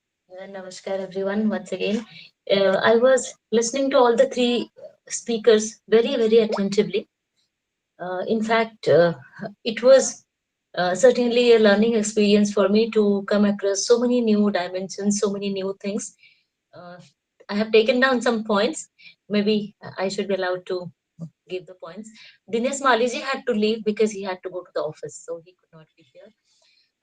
And then when Abhishek was talking about syllabus design and the universities who are dealing with comparative literatures, it resonated with my thoughts that when we design the syllabus in Hindi University on comparative world literatures, see, we are not just going to do a comparative literature department, ours will be comparative world literatures department. So that is where we would be comparing uh, various canonical texts from the world literatures with Indian writings in English or with Indian Bhasha literatures in translation. And the department will teach primarily in Hindi and English and also to some extent Bangla. But we would be dealing with so many Bhasha literatures. So that is some information that I wanted to give. And when Professor Behera talked about late Professor Abhadesh Kumar Singh, who was also my PhD examiner decades ago when I did my PhD, and then he was my colleague at IGNOU.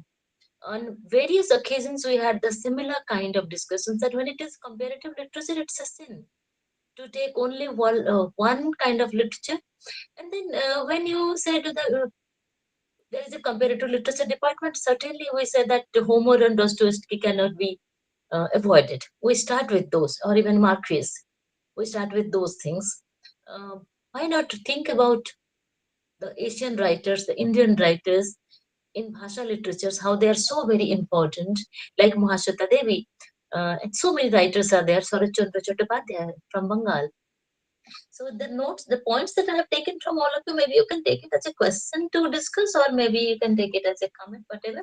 So Gourhari Behera sir's lecture Beyond English Towards a Pluriversal World Literature, it challenged the inherited hierarchies that privilege English as the default medium of literary value.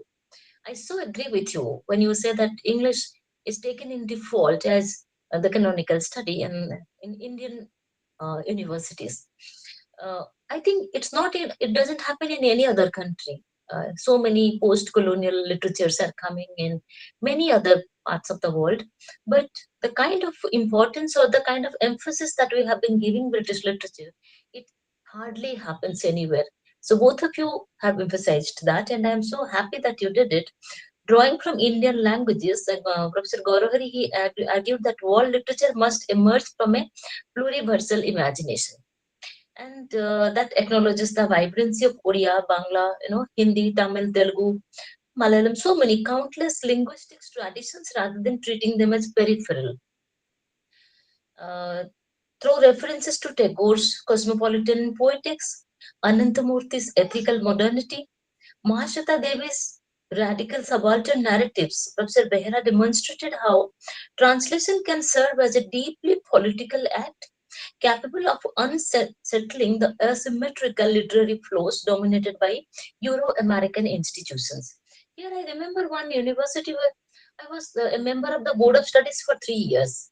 And every year, it is one of India's so called best universities. And every year during the Board of Studies meetings, I ended up arguing in favor of Indian writings in English, folk literatures, tribal literatures. There is nothing like Indian folk literature in English. So I could not argue that we can take some text in Indian folk literature in English, like we can take text from Indian writing in English, but not Indian folk literature in English. In that case, the power of translation, which NEP emphasizes. Professor Behera emphasized that, but the university could never accept it. In fact, one of the heads of the department said that as long as I am the head, I will ensure that folk literature doesn't enter English departments, and he never allowed to do it. And now that he's superannuated, I'm going to do it in that university. We will do it. We have multiple challenges when it is comparative literature, and when it is comparative world literatures, the challenges are even more. That you have to take something, say, some Native American literature, and then you have to talk about Native American women's literature from the point of view of cultural ecology. How do you do that? And then you bring the Native American women writers like Joy Harjo or Leslie Merman Silko. You bring them and then you compare them with some Indian Bhasha literature writer. Then the text has been translated. And then there is the politics of translation. There is the question of translatability. There will be multiple challenges for one text when it is translated. So, in this complex scenario, the major role that should be played by policy planners like us, or teachers and professors like us, or even researchers, teachers, teaching in universities, even PhD scholars, it certainly is very, very important. And at the end of the day, when this lecture series comes to an end, I hope that when we put it on the YouTube, the listeners will listen to the lecture by Professor Gourhari Behera very carefully and take the intricate points out of that. His lecture was not simple. Uh, in his case, I would say the personal is political. So his lecture, it certainly wasn't simple. He put it in a very simple manner. He looks simple. He speaks as if it is simple, but it was deceptively simple. It was very complex. He pointed out some very complex questions, which I would think and rethink. And I would request my colleagues as well to rethink and incorporate those points in their research and, of course, in our syllabus, which is upcoming. And then in the many Ramayans in world literatures, Dinesh Maliji, well, his lecture was to some extent um, leaned towards a couple of texts which he has translated, but it has to happen because he is so deeply involved in the act of translation. He is a practicing translator, And a practicing translator has such a huge contribution to Indian literature and to world literature. The texts which people might not have read from, say, Odia, he has translated those to Hindi and then to English. He has made local texts global. So my appreciation goes for Dinesh Maliji. He is an academic as well as a very emotional translator. So he talked about the narrative elasticity of the Ramayans, the many Ramayans, and the Ramayana as a global text that refuses singularity. uh, when he was talking about the many Ramayans, I remembered when I wrote Sita in 2014, I had read almost 300 Ramayans, many folk Ramayans.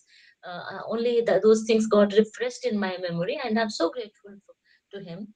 Then he talked about the epic across the Southeast Asia, the Himalayas, colonial era retellings, folk variants of the translation, tribal adaptations, women's Ramayans, and the contemporary rewritings of the Ramayana. Mali emphasized how the Ramayana survives not just through uniformity, rather it has a remarkable ability to be reimagined, sometimes reverently, sometimes subversively. The Ramayana has been subversive in many folk versions as well. Like somewhere he said that in one of the folk Ramayans, Sita is the daughter of Ravan. So if somebody who is not a native reader, so for example, an American, he will read two Ramayans in translation. In one, Sita is Janak Nandini Janaki, and in another, Sita is Ravan's daughter. The person might get confused. So it can also be very subversive. The native Ramayans, he also pointed out very interestingly, very poetically. He spoke in poetic prose, and then across languages, cultures, and historical moments, he defined the Ramayana. He highlighted the comparative potential of studying Ramayans together. Can we read all the Ramayans together? That was his question. He argued that the Ramayans expand the discipline beyond textual comparison to a more dynamic understanding of performance, memory, embodiment, and cultural negotiation in all literatures. So he has actually attempted to take the Ramayana to be a part of a seminal text in the all literatures. We read Homer, Iliad, Odyssey in almost all the Indian universities in English departments. Iliad and Odyssey will be compulsory texts in the paper one, including IGNO everywhere, including Delhi University. I think in your universities, so they are compulsory texts. And the Ramayana has the potential to be a compulsory text in all literatures in any country.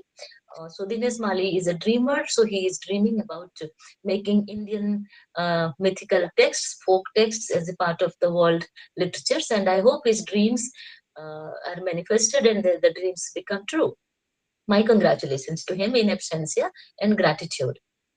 The third lecture, Abhishek Rath, it was very academic. Of course, nothing less is expected from a person like Abhishek, who is from Sahitya Academy. He has been doing excellent work in Sahitya Academy. He meets various scholars, teachers, professors. So he spoke from his experience, and I appreciate that. Avishek Rath's lecture, The Broadening of the Discipline in Comparative Literature in 19th Century India Through Translation Activities. Abhishek, your emphasis on translation is something that we are already practicing, and we are trying to include another diploma course in translation studies. Now we have an MA in translation studies, but unfortunately there is no UGC NET in translation. So the students who do MA in translation, they do not have direction sometimes if they want to become professors. If they want to Actually, get okay, into a may, yes, may, yes, may Abhishek, pardon my may I interrupt just for 1 minute? please. Yeah, Actually, ma'am, even from 5 or 6 years ago in West Bengal, there are only two courses on translation studies. One by yes, Jadavpur University, a Central course. It was a certificate course, 1 year certificate course. And then okay, there was one course run by Rabindra Bharati University. It was one course on translation and transcultural studies. Both courses were completed by me. And I found, it was surprising that both courses were focused on European texts and theories of yes, translation by European scholars. There was not a yes, single text, there was not a single text of discussion by Indian scholars on translation yes, studies. And later yes, due to lack of students and other things, the course run by Rabindra Bharati University, they also winded up the course. That course was also Oh, over. So that's why okay. I thought. Abhishek, thank you for informing this. But to your happiness, Hindi University has an MA in Translation Studies. We have put the Yeah, program great. guide and the syllabus in our website. Just go to Hindi Yeah, yeah. University website, you will see our entire program guide and the syllabus. And only That's great. yesterday I sent a request to Higher Education Department that now I want a diploma in Translation Studies. That's So we great. will That's take, great. yes. So in this multiple entry and exit options wala scenario we want to introduce. So in the diploma, we plan to introduce 10 courses in translation, out of which 6 to 7 we can directly adopt from the existing MA. Other 4 to 5 courses that we design, we will definitely take your help because you are, an expert in that area, and we will also invite Professor Gourhari to help us to design our Thank you, syllabus. man. And Thank you. I have requested the Government of India to introduce UGC NET translation studies. I have submitted a tentative syllabus, which is not final, definitely not final. I'm not the expert That's of great. translation theory. Yes, I'm not the expert of translation theory, but in my capacity as a vice chancellor, I just submitted a proposal with a disclaimer that once it is approved in principle, we will completely redesign the UGC NET syllabus of translation studies. So maybe if it is approved, then I will need the help of people like you. And Thank you. Abhishek, you spoke about the foundational yet overlooked role of translation in shaping Indian literary modernity. Like you said Yes, just now, yes, that all the yes. texts were European, but in Yeah, the yeah, of shaping of course. Indian modernity, Indian Yes. literature should be taken. And then Actually, we talk.